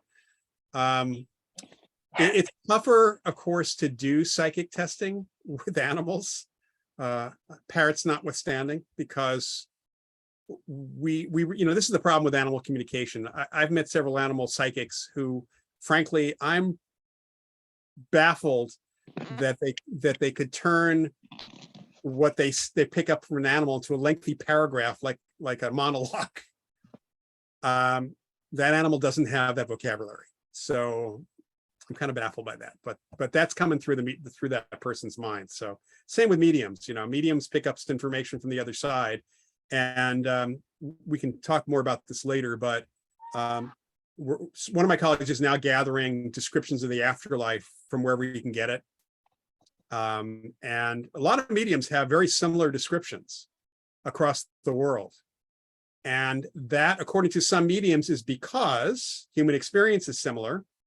And there are no words to describe what the afterlife is actually like. So think of it as, this is my interpretation. And whatever it is they're being provided is a similar interpretation by other people as well. All right, so we take what do you want to do, 5 or 10? What if I need? I only need 5. Let's do 5 minutes. Okay, so it's 10 after 8 Pacific time right now. Let's do 5 minutes. I will be back.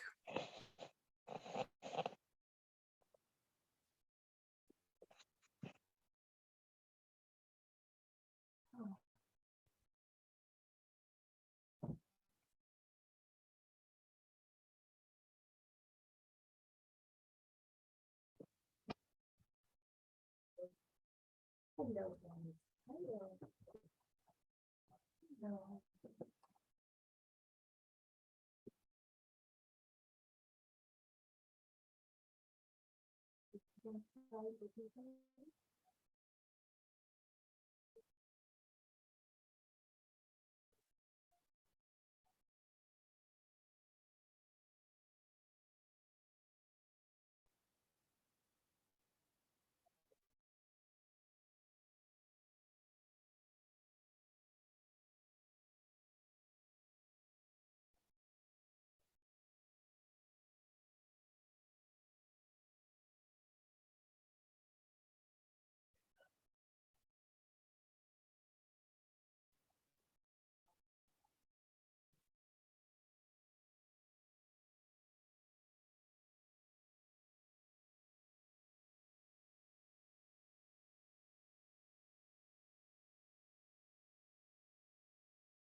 Loyd, Yep, can I ask you a quick question? sure. Not exactly sure where my thought's coming from on this, but we'll give it our best shot. You know, one, I usually feel things before they happen, right? You know, it's a gut instinct. But then I've also had dreams Mhm. or, you know, something maybe psychically where, you know, something happens and then all of a sudden you're in the present, in the now. And it's like, I know this from somewhere. I've seen it before. Right, right. Is that a psychic skill or is that more of a mediumship skill? Well, And that, how do you enhance that? you know, that is, it's psychic dreams or precognition is a psychic skill. That, you know, there's some of what I'm going to talk about for developing mediumship definitely applies to psychic ability in general. As far as that sense of familiarity, when you're in a spot, you know it from somewhere, that's called deja vu. And there's 48 possible explanations, according to one of my colleagues who specializes in that. Not all of them are psychic, but one of them happens to be you had a dream about that event or that situation. You forgot the dream. Now you're in the situation and suddenly it comes either coming back to you or it gives you that sense of familiarity. So Yeah. that seems to be, for people who have psychic dreams, that's a very common thing. It's happened to me a bunch of times. In fact, there have been twice in my life where the dream came rushing back to me to the point where I knew what was going to happen for the next few seconds and I knew what somebody was going to say. Yeah. I said it at the same time they did and freaked them out. But Yeah. you know, I've had the same thing happen. there's Or, a you know, fun you're side. just- There's a fun side of psychic experiences. Yeah, where you're just sitting there and all of a sudden it's like, I've been here before. I've done Yeah. this before. And and this happens to me every once in a while. And I know it's probably because I had a dream about it, I just forgot my dream. So Yeah. But it's kind of weird because again, you know, it's like I know Paul knows. I knew kind of last night by sense and by some instinct, and then I had a short like snippet of a dream I remembered that one of my dogs was going to pass away today, and sure enough, she did. Yeah. You know, Yeah, and like it's kind of weird because you're like, you don't want it to happen, but it does. Yeah, and that's a subject for another class altogether. So, Okay, got it. Thank you. All right, Ron, you had your hand up? Yeah, Lloyd, you recall one of the classes we had together, you made mention of an interesting, I don't know, phenomena, whatever you want to call it. It's where between Western and Eastern cultures, when people would have a near-death experience, in the Western culture, you would experience the tunnel. In the Eastern culture, you would experience the bridge. Right. Remember that? Yeah. Certain segments of the Japanese population, Chinese population who have had near-death experiences, it's not a strict divide, but there are people in fact, I know that there's a couple people in Chinatown here in San Francisco who had the bridge experience. It's not always a tunnel, a dark tunnel towards a light. It's sometimes in some cultures, it is a stream or a river and there's a bridge and there's a garden, a flower garden, typically a rose garden or something on the other side where an ancestor or someone else is waiting for them. So there is that variation. And it's not well known or well studied. There aren't a lot of people apparently doing near-death research in Japan and China, unfortunately, but it would be a really interesting thing to kind of follow up on. Oh, thank you. Dan? Or actually maybe Annabelle is before me, actually. Dan, are you? Oh, sorry. Okay, I see your hand is up, Dan. All right, so let's get going back. So we have plenty of time at the end as well. So let me go ahead and share my screen again. All right, so let's talk just briefly about, you go to see a medium. How good is the medium? Is the medium a medium? You know, things like that. There are certain pieces to know here. And I'm going to briefly cover this. I actually have an entire course that I've taught on this subject of assessing a psychic or medium. But the whole course, it's a 4-week class that I've taught for the Ryan Center. I've taught short lectures on it. We've even done one for HCH on this subject here. But basically, what you really want to do, there's a couple things to think about. One, is the medium genuine? In other words, genuinely seeming to get information from the deceased, or generally getting good information, verifiable information. Two, Is the medium somebody you would see again? In other words, what's their personality like? And 3, what are their ethics? And of course, then the question is, are they genuine? Because even a really gifted psychic or medium might have terrible ethics or business practices, and you may not ever want to visit them again. So one thing you want to consider when you're seeing a medium, most mediums will tell you what they can do. In fact, most mediums seem to, as part of their training or seeing other mediums, most mediums explain how they work, that they're getting things visually, or they explain what the process is for themselves. I have yet to sit with any medium, including ones that are not part of the Forever Family Foundation. There was a great medium I was introduced to years ago, unfortunately she's passed away, named Sandra O'Hara, who is actually part of the Surviving Death series, who a friend of a friend introduced me to, or got me into a group reading, a gallery reading, small reading. It was 25 people at that point, when she came over from Ireland. And she explained her process and how things worked. And so there hasn't been a single medium I know who's done readings that doesn't explain things. So that would be one thing I'd want to know is, if I'm seeing a medium, are they explaining anything about how they work? And if not, why not? But also it's their claims. What can they do? We see so many psychics. We've seen them on TV. We see them in print or on the web saying that they are making claims that they're X percentage accurate. Psychics especially the ones who predict the future. I'm 95% accurate. Honestly, there is no possible way for them to know that. If they're predicting the future, especially, there is no way for them to know that. If they're doing mediumistic readings, there is no way for them to know that. If they are providing information that the person says no, the medium said, check it out with your family. And the person, unless they come back to the medium and say, yes, my cousin said that actually was true. I didn't know that. You know, John Edward does that, and so do a number of others, but he tries to follow up, but he never makes claims of percentage of accuracy.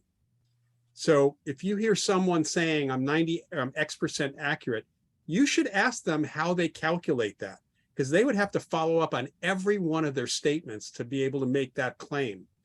What I've normally found, however, is with the ones who are sincere and not out and out phonies, is 95% of their clients come back again. That is customer satisfaction. That is not a bad percentage or number. In fact, I think it's a good thing. And I try to get them to say that instead of accuracy. Are they making general statements in their readings or specific ones, or a combination of the two? And just in general, no pun intended, they're going to make general statements because there are statements that are specific to individuals that actually fit other people, which make them general. But is there specific information about that person that doesn't fit anybody else in the room at all? I mean, there are going to be those things that are similar enough, but there should be some information that is targeted in some way.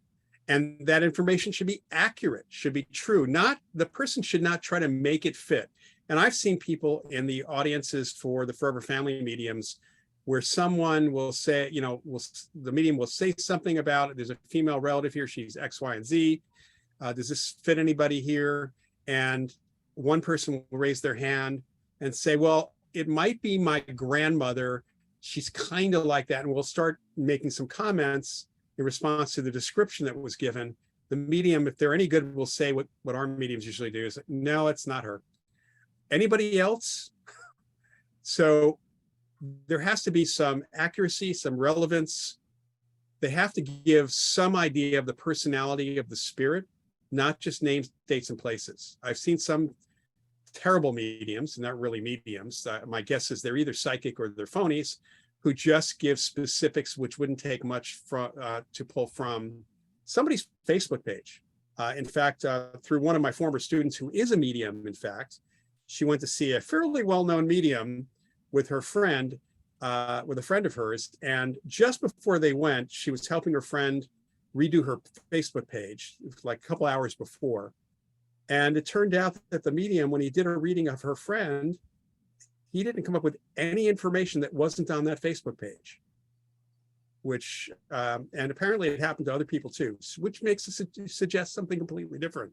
So you have to kind of consider these things too. What's out there about you? What's the behavior? Personally, ethically, I've seen some mediums who are good, but personality wise, I don't think I need to see them again, except maybe for entertainment. Go next. Here we go. All right. So most mediums should be saying all of this up front. How do you make contact with spirits? You should be able to ask these questions. If the medium is not providing their explanation or of their process, ask them. How do you make contact with spirits I want to talk to? The answer to that should be, I may not. And I'll talk about this again, but mediums are not able to, and this makes really perfect sense. The skeptics don't accept this, but really think about this.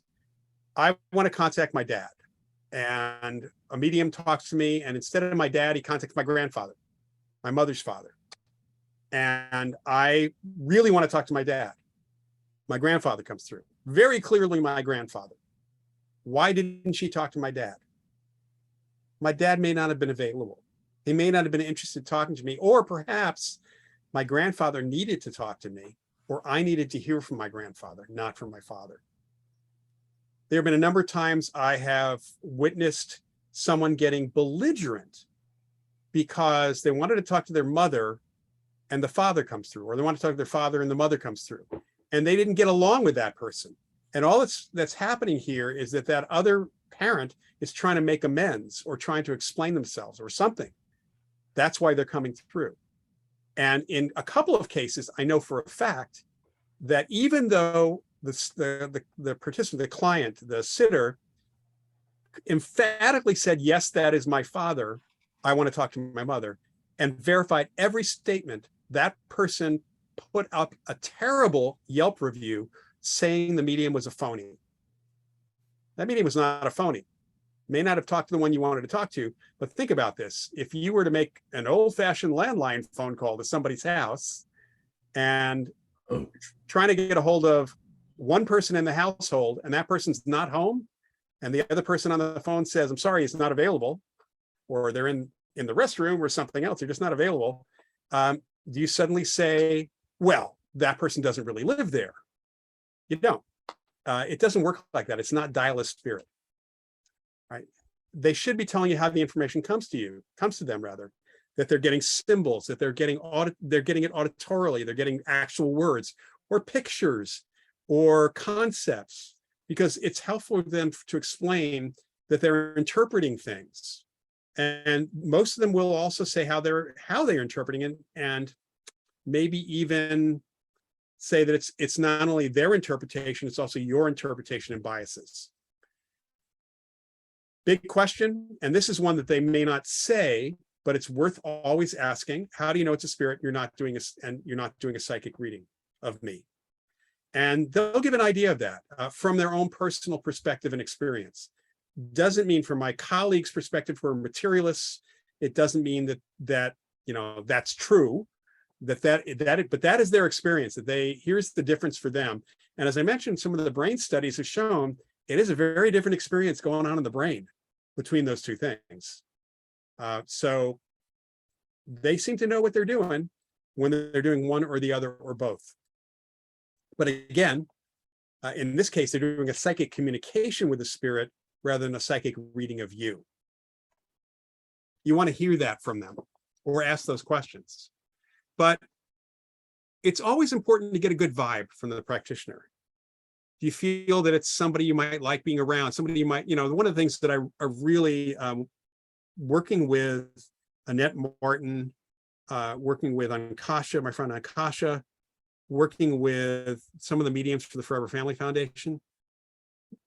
Other than them being mediums, they're people I want to be around. You would not even know these people are mediums. You would not know that Laura Lynn Jackson is a medium if you didn't know her from TV or her book, or hadn't seen her doing this, because she was an elementary school teacher. That was what she did until she got well known. you would not have known that Annette was anything more than a former opera singer, an actress, and other kind of performing arts, because she was. And unless she told you she was a psychic, or unless she was doing her psychic thing. What's really unique about mediums, and this is not the case, unfortunately, for a lot of psychics, it's not the case, is that mediums deal with people, living and dead people. They're dealing with people either way. And that seems to increase their people skills. So they tend to be people that are kind of cool to be around, or interesting at least. Now, Teresa Caputo, the Long Island medium, is an oddball in this group, a product of Queens, for sure. And she is like she is on TV, although if you've seen that TV show, Teresa did not ever in real life go into a supermarket and approach someone because she saw spirit trying to talk to that person or wanting to get a message to that person. She never did that. None of the mediums actually do that, or they should do that. I actually know some people who want to be mediums or sensitives or psychics because they watch too many TV shows who have done that. We call that the psychic ambush. But what happens in TV shows, and I'll talk more about these kinds of things later on, is that when you have a TV crew, a camera crew with you, it's much easier to walk up to somebody and kind of approach them and have an interaction. Even David Blaine, the street magician, if he hadn't had a TV, I can tell you, having been a magician who tried doing street magic years and years ago, and most of the guys I know who do street magic, walking up to somebody in pre-David Blaine on TV days, saying, I got a card trick to show you, I want to show you some magic, they would walk away from you, or you might slug you for that matter. With a TV crew behind you, different story altogether. So for somebody like a Teresa Caputo, she would walk into a supermarket with the crew. The producer would say to her, anybody here we can do a reading for? She would look around, go around the store, eventually find somebody. Then a production assistant would go over to that person and say, hey, we're with the Long Island Medium TV show. Would you be interested in a reading from Teresa Caputo? Would you sign a release? And if so, would you pretend like this is a surprise? And that's how all that would work. Teresa got a little full of herself, unfortunately, because of the success of her show. I will say the 2 times I saw her before the show was so successful was blowing me away from her being a medium, because she would move into the audience, walk over to somebody and point to 1 or 2 people and say, it's one of you two or it's you. And she start doing the reading and be absolutely on point every single time. So she might not be somebody you might want to be around, but she was incredibly accurate. She was also very funny, which is a different thing. One of the things you always want to consider is, does the practitioner seem too new agey? There's this put on spiritualism or spirituality, not spiritualism, spirituality that certain people have. And I'm going to talk about one specific attribute of the best psychics and mediums in a bit, which comes directly from people like Eileen Garrett, that these folks should not only be in the new age. They should not only be the spiritual realm or the spirit realm. Every medium I know has other interests. Every medium I know has got a family, has got a family or is dating somebody. They're trying to be normal people, but they happen to be able to talk to spirits. Those are the best, by the way. Do they ask you what you want to target? This is a good thing or a bad thing. Usually in a group reading, you typically don't get them to ask every person who they want to contact. They will pick up whoever's lining up to talk to whoever's in the audience. In individual readings, the medium might ask, is there somebody in particular, or is there a question you want to have? You want some topic targeted? I mean, if your dad comes through, if the person you want to contact comes through, is there something in particular you want to know about? You're going to be able to ask that question. But if this is a psychic reading, people get suspicious if the practitioner says, what do you want to know? The fact is that, as one of my psychic friends said years ago, that unless the psychic practitioner got that topic, like, I want to talk about relationship, not money, it may be that there's a money issue that's sticking in my craw that I'm not asking the psychic or medium about, but that's what the psychic or medium picks up on because it's frustrating me or it's down there. I have a different topic I want to ask about. Unless I say it out loud, they could focus on the thing that's really bothering me that I'm not there to ask about. Does the medium ask who you wanted to connect with? Again, that's going to happen only typically in individual readings. And then they again explain that person may not come through, but rather someone else might. This is something for individual readings. Every medium should be saying this because this is the way it works.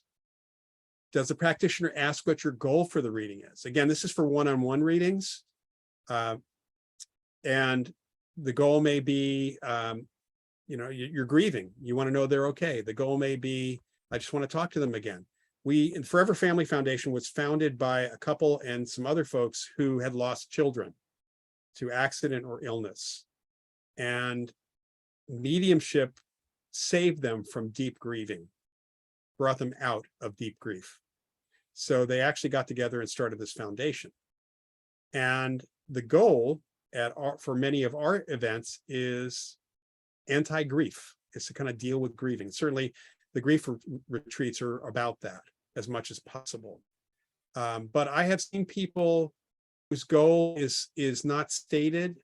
Some woman a couple of years ago at a conference where we had gallery readings, and every single time a medium did a gallery reading, her son came through. Her son died in a car accident. She was driving. Every single time her son came through. Every single medium, and the mediums did not sit on each other's readings, by the way. Every single time, the medium said the son was forgiving her for what happened. It was a distracted driver. Every single time, there was an attempt to ease her grief for this. Every single time, she could not accept. She was not getting any benefit out of this because she wouldn't let it go. She was not going to therapy. Every single time her son said, "You need therapy, Mom," or maybe the medium just said that.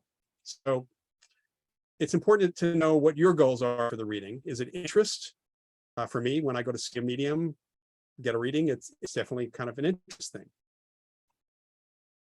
You should, unless it's a group reading where the medium may say, and most of the mediums will say, go ahead and record it anyway, but they may or may not want that to happen. But for individual readings, there's no reason why you should not be able to record the reading, record the session. And everybody's smartphone can easily get a free recording app. That's pretty easy. Definitely listen to any preamble and instructions. Really listen carefully what they're telling you about how they're going to work, that they might ask you questions. They might say to you, if I'm wrong, if I say something that's absolutely wrong, please tell me. I want to make sure I focus on what we need to know on what the spirit, because sometimes other spirits might come through. Listen carefully, ask questions, respond when asked. But one of the things that you're recording for, just for your own peace of mind, is how much information you're giving that medium. The better mediums will, as soon as you start saying that might be my sister who, don't tell me, I don't want to know, because I don't want you to think later on that you gave me the information. So don't volunteer information other than maybe who or what you like to focus on, questions that you want to ask the spirit, but don't give the long story of how this person died or any what your relationship was. All of that should come through from the information itself. You can say yes or no, or say that's true or something like that. Don't fill in blanks. Don't continue talking if you already answered a question the medium's asked you. Confirm or deny what's been said for sure. Silence is always the easy way for an interviewer to get somebody to keep talking. So just know that if you've done saying your piece, don't say any more. That should go for anything. If you're in a job interview, consider that. If you're being interviewed ever by the media, definitely want to consider that. Don't try to force any matches for partial or non-specific information from that medium to someone you know or might know, or that somebody else knows. Don't try to say, oh, that could be my great-great-grandmother, I don't know. Don't do that. That's going to possibly lead the medium down the wrong pathway too. You should be friendly and personable, okay? You want the practitioner to like you, the medium to like you too. You want them to be like that. They're going to reflect that. So that's important as well. Be open to success. If you want the person to be genuine, they may not be. I mean, I go into, when I've checked out people who might be fraudulent, because I've heard that, I still go in with an open mind because we have something in our world we call mixed mediums, and a mixed medium is someone who fakes things sometimes and is genuine at other times, and sometimes in the same session. And that is because they're not always psychic. They're not always able to do it. And here they are being put on the spot to perform. So there was a famous psychic named Eusapia Palladino in the early 20th century, who, when she did some really genuine stuff under controlled conditions, even for a couple of really well-known magicians like Howard Thurston back in the early 20th century. When caught at fraud, she basically said, it's easier to cheat. It takes a lot out of me to do the real thing. So whenever people weren't watching carefully, she'd cheat. Easier for her. By the way, one of the things that was reportedly happening in her genuine seances is she'd lose about 5 pounds each time, and maybe even a lot more. There was one of my researcher buddies years ago, Scott Rogo, who had been doing a study of her, said that he ran across a report, though he hadn't been able to confirm it, that at one sitting, she actually lost 50 pounds. So if that's true, then I haven't been able to confirm that with the other mediums, but she was a physical medium, so that different kind of medium. Pay attention to your own reactions to what they're saying. You know, just know though that if you're going to react emotionally, that's okay. I mean, what I see, we actually have tissue boxes at these grief retreats because the mediums are communicating with the deceased loved ones, often kids, and people break down. They start crying. That's an appropriate reaction. I mean, pay attention to reactions, but especially if you're not being emotional, coming up with an emotional reaction, the reaction I would say would be a verbal one or even a physical one. One of the mediums I know, when we're talking about this idea of what the skeptics call, what is called cold reading, which is the ability to read somebody cold. And it's not necessarily, it's definitely not a psychic thing. It's not only general statements, it's also observing people's reactions to things you say. And even there were micro expressions, but when I was talking to one of the mediums about that, she'd say, well, unless you blindfold me, there is no, or I'm on the phone, there's no way I can't react. I can't not see you nodding your head or shrugging your shoulders. So I'm going to get that information. Of course, the skeptics pointed that as evidence that the person's cheating. It's impossible to avoid because it's right in front of your face. One of the mediums I know very well prefers to do phone readings, not Zoom readings, or even in-person readings, because she can't get those responses. She's kind of backed away from the visuals of that person. Don't try to hold your tongue or hold yourself as stiffly as possible. I'm saying that because we probably have all known people who are either skeptical, like truly skeptical, not know whether it's real or not, or disbelieving, who don't want to give anything away. So they become poker faced and they just hold themselves very stiffly. It's really hard to connect with somebody because they're basically blocking something we'll talk about here in a bit for psychic protection.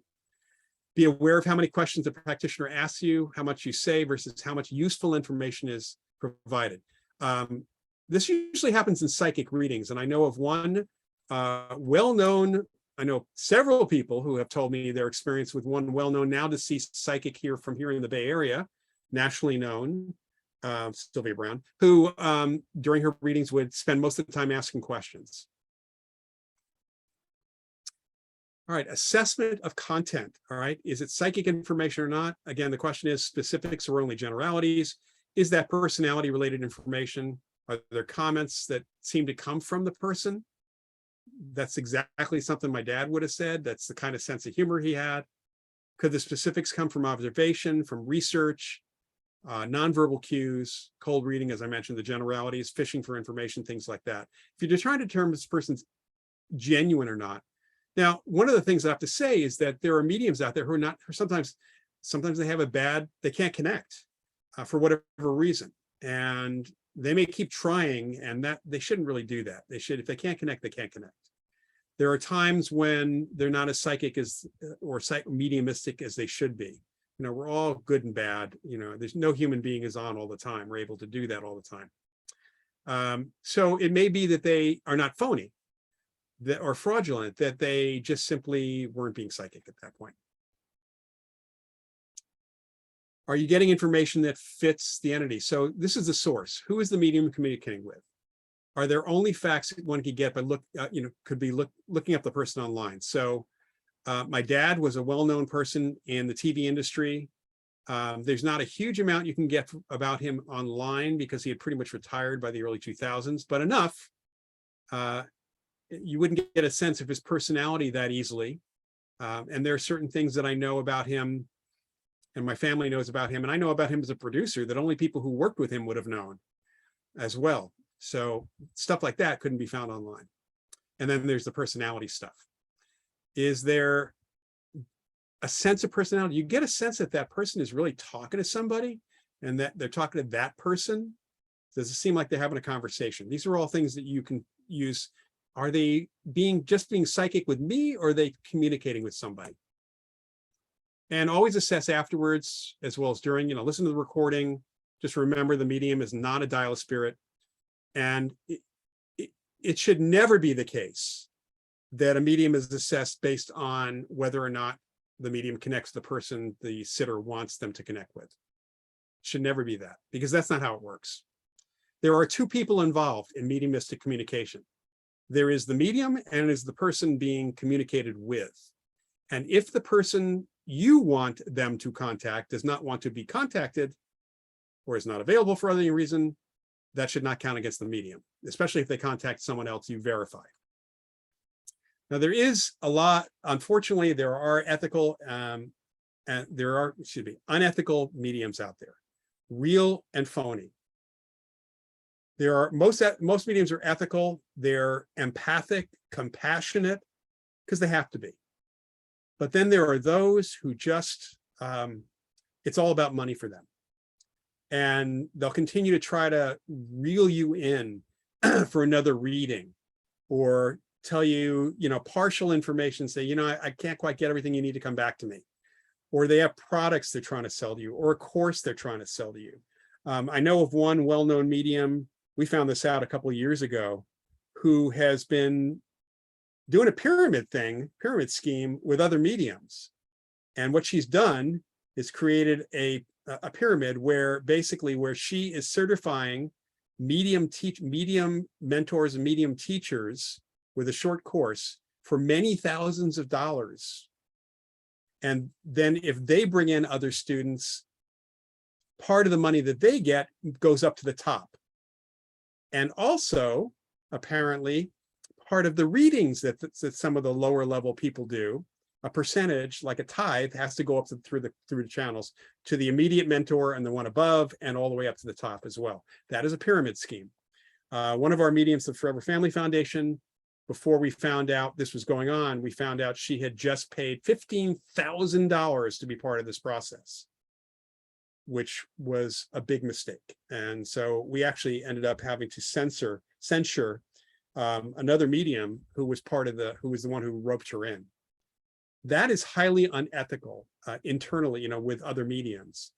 It's kind of abhorrent when it comes right down to it. And it's really about money. It's not about doing service at that point either. So there's how good is the medium from an actual spirit contact. And there are a lot of really bad mediums out there, bad meaning they're not good at connecting with spirit and giving good information, though they may make you feel better. And then are they only interested in fame and fortune, or are they really interested in helping or communicating with spirit and so on? So there are those who may be gifted from a connection perspective who are not good mediums. In the good meaning, they're unethical. And if you see one of those folks, pass it, be careful how you pass it around, but you should just, certainly word of mouth is important. And actually let me know. I'd love to hear about that. I just heard about one the other day. So do you like the medium? Have they done well with you? Have they given you what you need? Have they communicated with someone you know? Now, I have been to many situations, many of these sessions, and nobody comes through for me at all. A few of the early ones I did with Sandra O'Hara, they did. And I'm pretty sure that was to prove because I needed to work with Sandra at the time. And the same thing happened with Annette, actually, now that I think about it. But when I go to these when I'm sitting in the Forever Family Foundation things, I'm not grieving. The other folks are. Nobody needs to come through for me at that point. I'd love for it to happen, but nobody needs to come through for me. I don't need that. So what makes somebody a medium? And this is, I have to tell you that the Forever Family Foundation gets phone calls and emails from people who want to be tested for our certification process.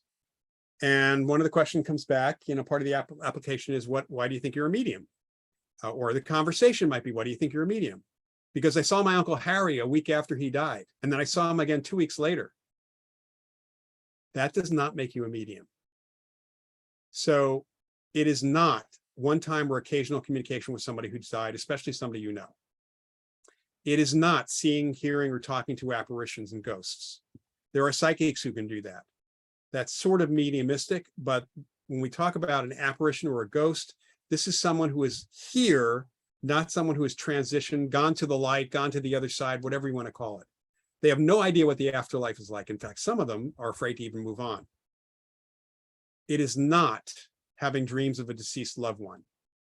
It is not going to a haunted place and picking up figures or hearing voices, because most of the time that's not even spirits, not even an apparition. That is information imprinted in the environment. It's a past event, what we call a haunting or a residual haunting. It's psychic residue from people who lived there or even live there now. These are not conditions of mediumship. It is not, when we talk about all these, it's just none of the above, though you could call them mediumistic experiences, certainly after death communications. Except for that last one, because residual hauntings are not conscious. All right, so what makes somebody a medium is control of communication, mainly with spirits who have crossed over. The ability to kind of open up and put the word out that I'm here for you to talk to. And that's opposed to apparitions who may be in the area. Now, there can be a mix of those things. I know that occasionally Annette would do a reading for a group, and there might be somebody present or nearby who has not crossed over who comes through. That actually happened with Sandra O'Hara the first time I saw her. The person who came through for me was Kate, the ghost from the Moss Beach Distillery, where I've been kind of doing a lot of work and investigating, even having connections with myself, experiences with myself. And the person that was most surprised about that was Sandra, because she had never experienced that in her life. She couldn't, but she gave me enough specific information and some things that weren't published that nobody knew, that Kate knew, you might say, the ghost knew, that really confirmed that with me. So it can happen with both, but really a medium is somebody who communicates, who can open up, pick up people who are coming through from the other side, not the people who are sticking around here. In fact, there are a number of mediums that a couple of folks I know have encountered, not the mediums in the Forever Family Foundation, who apparently are afraid of ghosts, the ones who have not crossed over. They have a fear of them. All right, so let's talk about opening up. So first, you need to be open psychically. The process for that is, this is something that came from Alex Tanis, who I mentioned early on, an incredible psychic and medium we worked with at the American Society for Psychical Research in the 70s and 80s. Alex was phenomenal on all levels. And when I asked him, how does one become more psychic? He said, notice that you already are. So here's an exercise I teach all of my students. This is a sensory exercise, an exercise in perception and noticing what's extra. And basically you can consider this a meditation if you want. It is an actual interesting meditative practice. It is a relaxing practice. It is a practice that will give you more insight into your physical senses, but also your psychic senses. So the idea is to sit down and You can sit, lay down, however, I would sit down, not lay down. But spend 3 to 5 minutes. You don't have to spend much time on each of your senses. So first, be in a place that has stuff. You do not want to be in a place which has like white walls and nothing around you. You actually want to be in a place either outside or inside where there's stuff to look at. You might have you might be in a library. I mean, right now I'm in my home office, see stuff behind me, not only the books on my shelves, you see things on my shelves. So I might spend 3 to 5 minutes and look around and consciously notice every item in one section of, or one bookcase. Just spend time noticing visually. I will then spend 3 to 5 minutes being quiet and listening. My ceiling fan is actually making a little whirring noise. If there's any traffic outside or my neighbors are coming home, I can hear that. I can hear the TV far in the distance downstairs. My wife is watching television. Maybe I hear one of my cats in the next room. If you're in an area where there's activity outside, in other words, you should not be in a quiet area unless there's stuff going on. But if you're in a quiet area, focus on your breathing, then see if you can hear your heartbeat. Then switch over to your sense of smell, where I'd suggest actually having either essential oils or some food to smell. You might do tasting different things, and really roll things over your tongue. I will give you what I normally do is a little chocolate tasting, since we mentioned chocolate earlier. I actually run guided chocolate tastings, and I get some really good chocolate, and I teach people how to taste chocolate using all of the parts of their tongue, because really good chocolate, artisan chocolates from different parts of the world have different undertones or overt tones of flavor. Then your sense of touch, we ignore that. And I do not mean touching things with your fingertips. The one thing we ignore is the fact that our skin is our largest sensory organ. My skin is touching things right now. My skin is touching my socks, which are in my shoes. I have clothing on, my shirt's on myself. So I have my watch band that I could actually feel if I focus on it. Most of the time I don't notice these things. I ignore them. My butt is sitting in a chair. I can feel how my butt feels in the chair. All of those things are your sense of touch. Now, as you do this, you focus on these 5 sensory groups.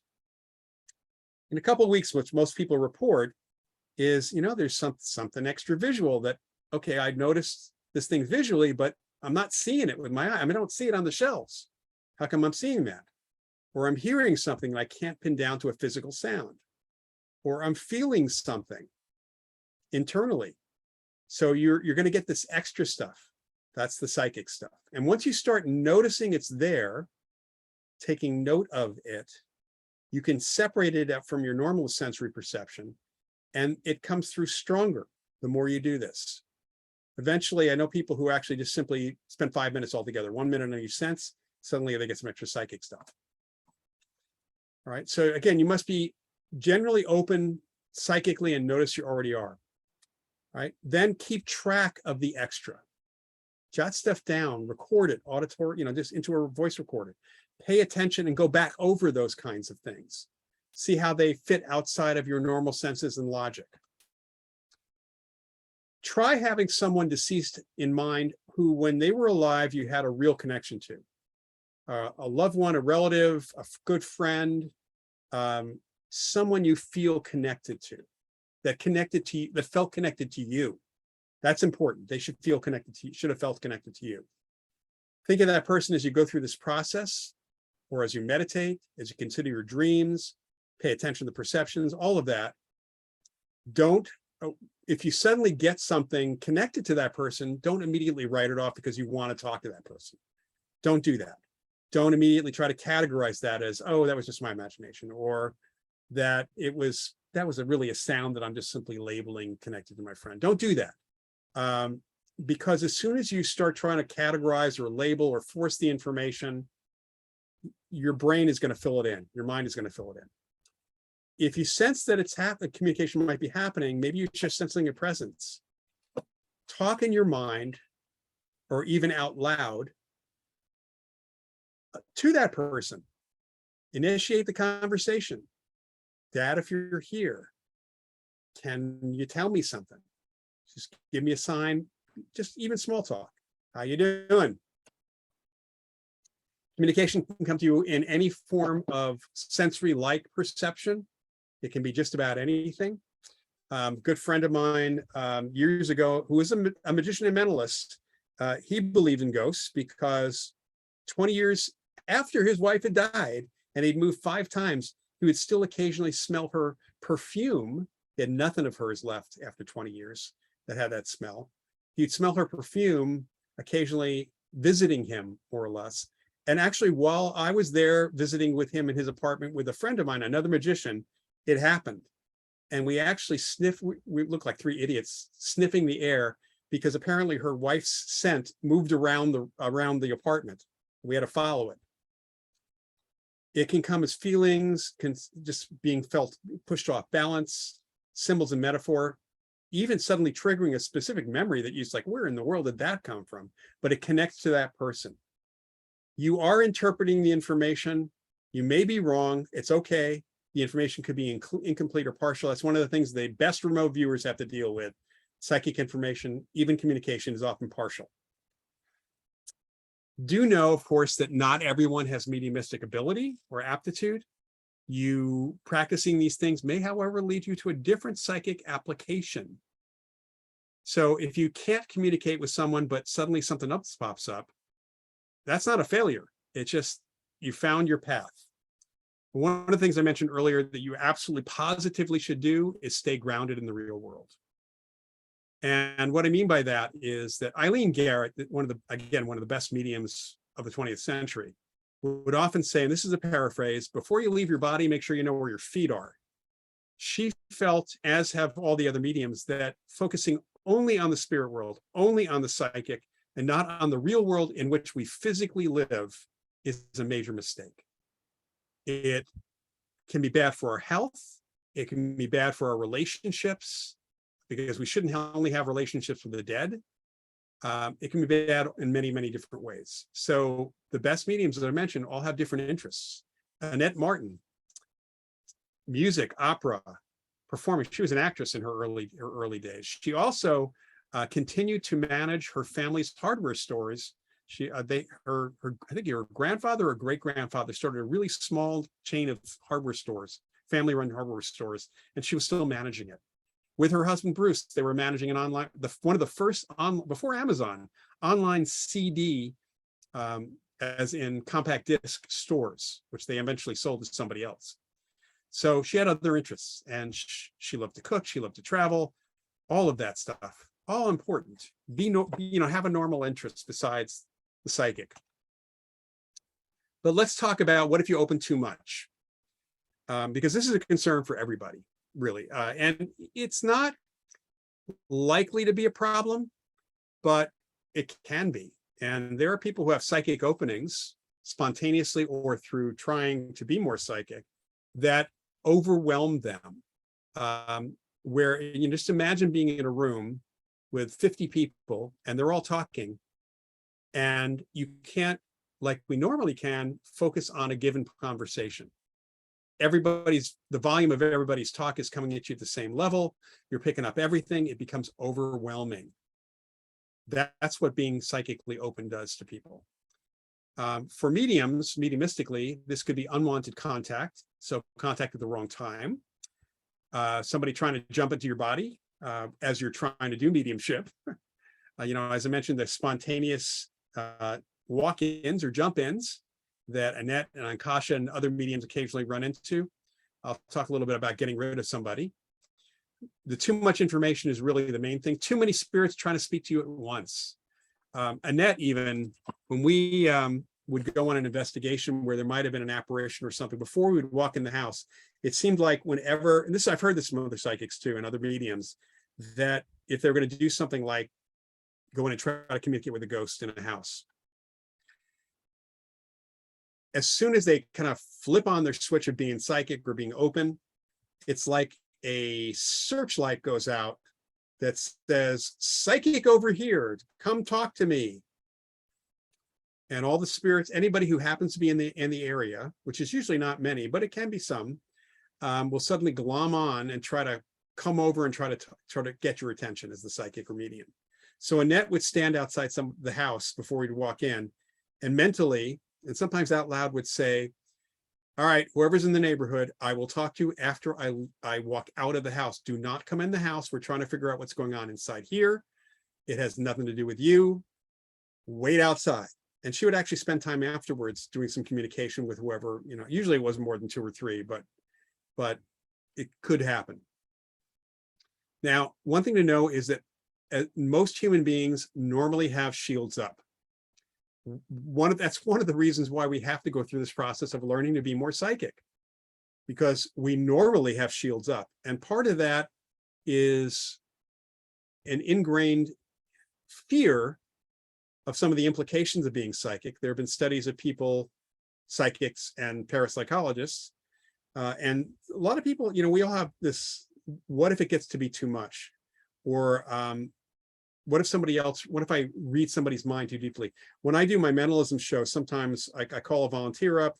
I call them volunteers, not really volunteers. I pick them out of the audience. And I'm going to have them draw something or think of something, and I'm going to try to get what that is. And every once in a while, someone will say to me, well, you're not going to go too deep into my head, are you? It's like, that's not how telepathy works. No psychic can do a mind probe of you. They can pick up information about you sometimes unwanted information, but they can't deeply read your mind. It's not like a Mr. Spock thing. It doesn't work that way. Because most people have shields blocking stuff anyway. And I would say to most folks, which is what actually I think Annette may have even suggested to me at one point, is don't worry about it. That's not how it works. But even if it did work that way, I don't want to do that because I might get too interested or too grossed out. So it's not how it works. We have shields. We protect ourselves, our thoughts, but there are surface things we're thinking of loudly, you might say, that people can pick up. So that can happen. So there's an exercise, and it's one of the things I'm going to send everybody. I'll send it out tomorrow.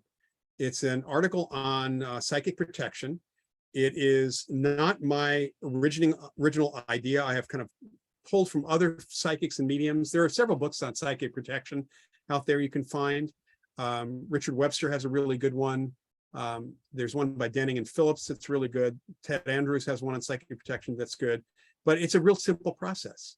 You just need to create a psychic shield for yourself. And the way to do that, and I first got the wind of this from Alex Tanis, and then it's been kind of added to, is you visualize, you picture, and if you can't visualize, you think of the words that describe this. You have a bubble around you. There's a bubble around you. The bubble can be close to your body or farther away from your body. And that bubble is shielding you from outside forces. Now, one of the things that's important about that is part of the process of putting that bubble or imagining that bubble is that, and this is something that was clarified by Echo Bodine, who's an exceptional psychic from the Midwest, that you want to picture or think of that bubble like a one-way mirror where you can look out if you want to, but anything trying to get in reflects back. So she suggests either thinking of it as a mirror, one-way mirror, or even imagining arrows or bullets hitting the shield and bouncing off. The bullets being the thoughts of others or the psychic influence of others or spirits. You can imagine ghosts bouncing off the thing as well. She actually suggested that when you first try doing this, you might do it as a meditation for a few minutes. You might actually get some small mirrors and have them all facing outward, just as kind of a visual cue for yourself. In fact, Echo was wearing a pendant, which was a mirror. It was just a little tiny mirror, a little small, maybe 1-inch mirror. And somebody had asked her about it. And she said, well, I wear this to remind myself to have my shield up when I want to. That's all it was. It had nothing to do other than being a reminder. Now, the problem with having that shield up is then you can't get psychic information. Psychic spirits can't communicate with you. So you need to either learn how to put it up when you want to, drop it when you don't, or a better idea. And again, I've worked this through for various psychics. Here's my imagination that you can visualization for this. If you have ever seen a movie that covers the Prohibition days, where you'd walk up to somebody would walk up to a speakeasy, knock on the door, and there'd be this window about this big. The guy inside would slide it across, and you'd see his eyes and his nose, and he'd say, "Yeah," and you say, "Joe sent me," and then the thing would slide closed, and the door would open up. All right, so imagine that kind of little doorway in your shield, where you can kind of slide it open, let information come in, slide it closed when you need to. That allows you, puts you in control. Now, the getting rid of someone while in trance, that's likely not to happen to most folks. But if you're in any altered state and it feels like somebody's trying to get in, which honestly rarely ever happens, but because you're opening up in a place where you're trying to do mediumship, someone might have a stronger message they need to put through. So it seems like it's easier for them to speak through you. This is not a negative thing, by the way. And every psychic or medium I've ever talked to who has had this happen to them, when I've asked them, how do you get rid of them? And in the words of somebody I worked with, Kathy Reardon, she said, "Well, I just tell them to leave. I am alive. I am more powerful than they are. They do not have a body. I have the energy. They do not." That's all you have to know. That's it. Now, do you need special protection against demons and evil entities? No, you do not. First of all, in the parapsychological world, we do not deal with demons. Demons are a religious phenomena, religion-based mythology phenomena. They're not, other than maybe a thought form that people have conjured up, which don't have a lot of power. We don't see these things happening. We do, however, see that occasionally some spirits who have not crossed to the other side, because it's pretty rare for somebody from the other side to be evil or bad or a bully. We don't see that. We do see it occasionally with deceased people who have not transitioned, who are not moved to the other side. Ghosts, where when they were a bully in life, or frankly obnoxious, or pardon my language, an asshole in life, they're still that way. Personality does not change after somebody dies. So they may not be the most pleasant person to be around. The shield will work against them pretty easily. So not a big deal. I'd say you have more to worry about. In fact, one of the things we know is we all have more to worry about from living people than we do from the dead. All right, last point before we open it up to some more questions is mediums and psychics on reality TV. Pop culture has done an amazing job at creating folklore around mediumship, ghost hunting, ghosts, and everything else. For example, many people believe that when a ghost is present, a spirit is present, they suck the heat out of spot in the room, creating a cold spot because they need the energy to manifest themselves. That's actually not true. I think most mediums would be able to tell you that. That specific point of feedback comes from theatrical portrayals of spirits. So in early movies, and even on the stage, they did this to some extent, based on the fact that many people, when they have an experience, they get a cold chill, even though the physical temperature has not changed. We know this from measurements.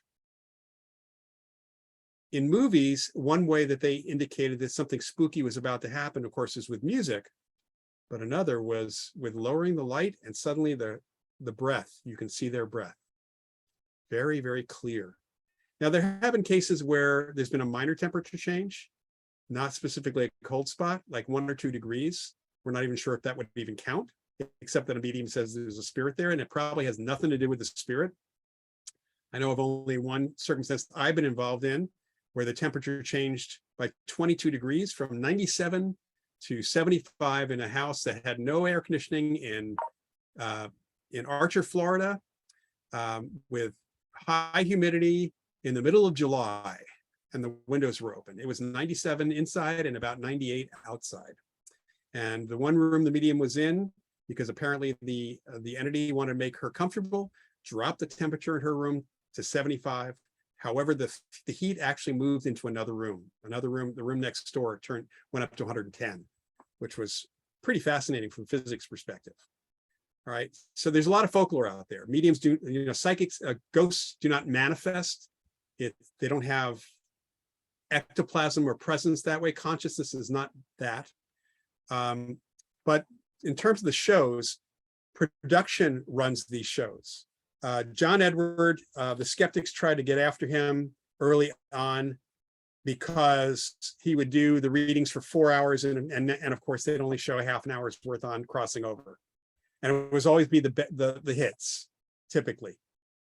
So skeptics were all over that, except for the fact that apparently there was a skeptic who became a production assistant, pseudo-skeptic, and he was dismayed to find out that, first of all, Edward never got any information from anybody at all before or during. It's not like they wrote their notes out. They didn't do research on it. He was pretty clear on that. And the other was, even the stuff they cut out was boring, but it was accurate. He was off on a few people. They sometimes left that in. So editing does make for a better show.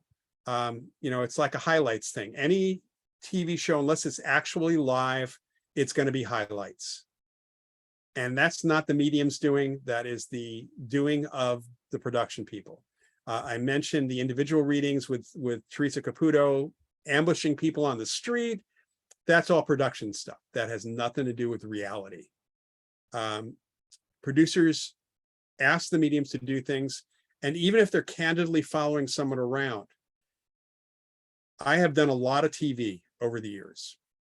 If you go to youtube.com/Loyd Auerbach, you will see a lot of my TV appearances. And none of them are totally candid, in that if it looks like they're following around and it looks like I'm saying something or doing something, almost guaranteed that in some of that, if not all of that, for a particular show, they asked me to do it again faster, to say it again differently, because they wanted to get the best shot and then use the best one in editing. When you look at Real Housewives and shows like that in reality TV, they are not scripted, but they are directed. People are told sometimes what to say and what to do, to redo things, to reenact things. It's not the same. So, and a good example of reality TV being even away from this is, if you ever watch any shows about like an underground under a city, or somebody going into a cave for the first time, or an archaeological site, the person who's narrating, who's doing this, they're saying, I'm the first person to go into this cave. I'm the first person human being since for thousands of years to go into this room in this ancient site. And they cut from the back of that person going in to a shot of the person coming into the room. So technically, they may have been the first person before the camera guy got there, but I'd say the camera guy is the first person to be in that room or in that cave. Because otherwise, there's an ancient camera that's suddenly been reactivated. Reality TV is not reality. It is still produced, edited, and directed. This is especially true with the shows focused on mediums investigating haunted places. In fact, Kim Russo's show, The Haunting of, the show did not continue because Kim does not want to continue doing the show, because the producers, directors were trying to get her to say and do things that did not fit her brand, the way she worked, what she was actually picking up. On the other side of things, Amy Allen on the show, I think it's The Dead Files, she works with an ex-cop, and she goes out, they go to locations and she finds the spirits and talks to them, and he does the research to prove that there really was somebody who the spirit represents and so on. But she always finds, or at least used to always find, evil things, bad things in that place. I know that because I talked to a producer about this when they wanted to do the Moss Beach distillery. And the producer admitted that, yeah, every time she has to find something negative, because that gets us ratings. That's how the show works. So we turned her down. We didn't want her to do that because there was nothing negative at the Moss Beach distillery.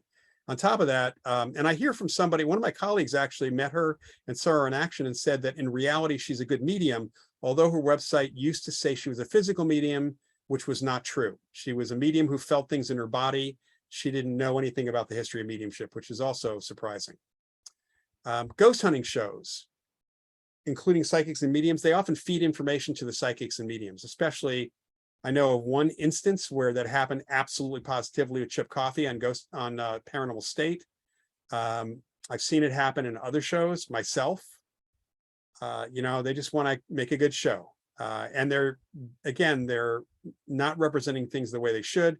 The equipment that they're using is not really doing what they claim, which is picking up ghosts. None of it does that. Can't even design that.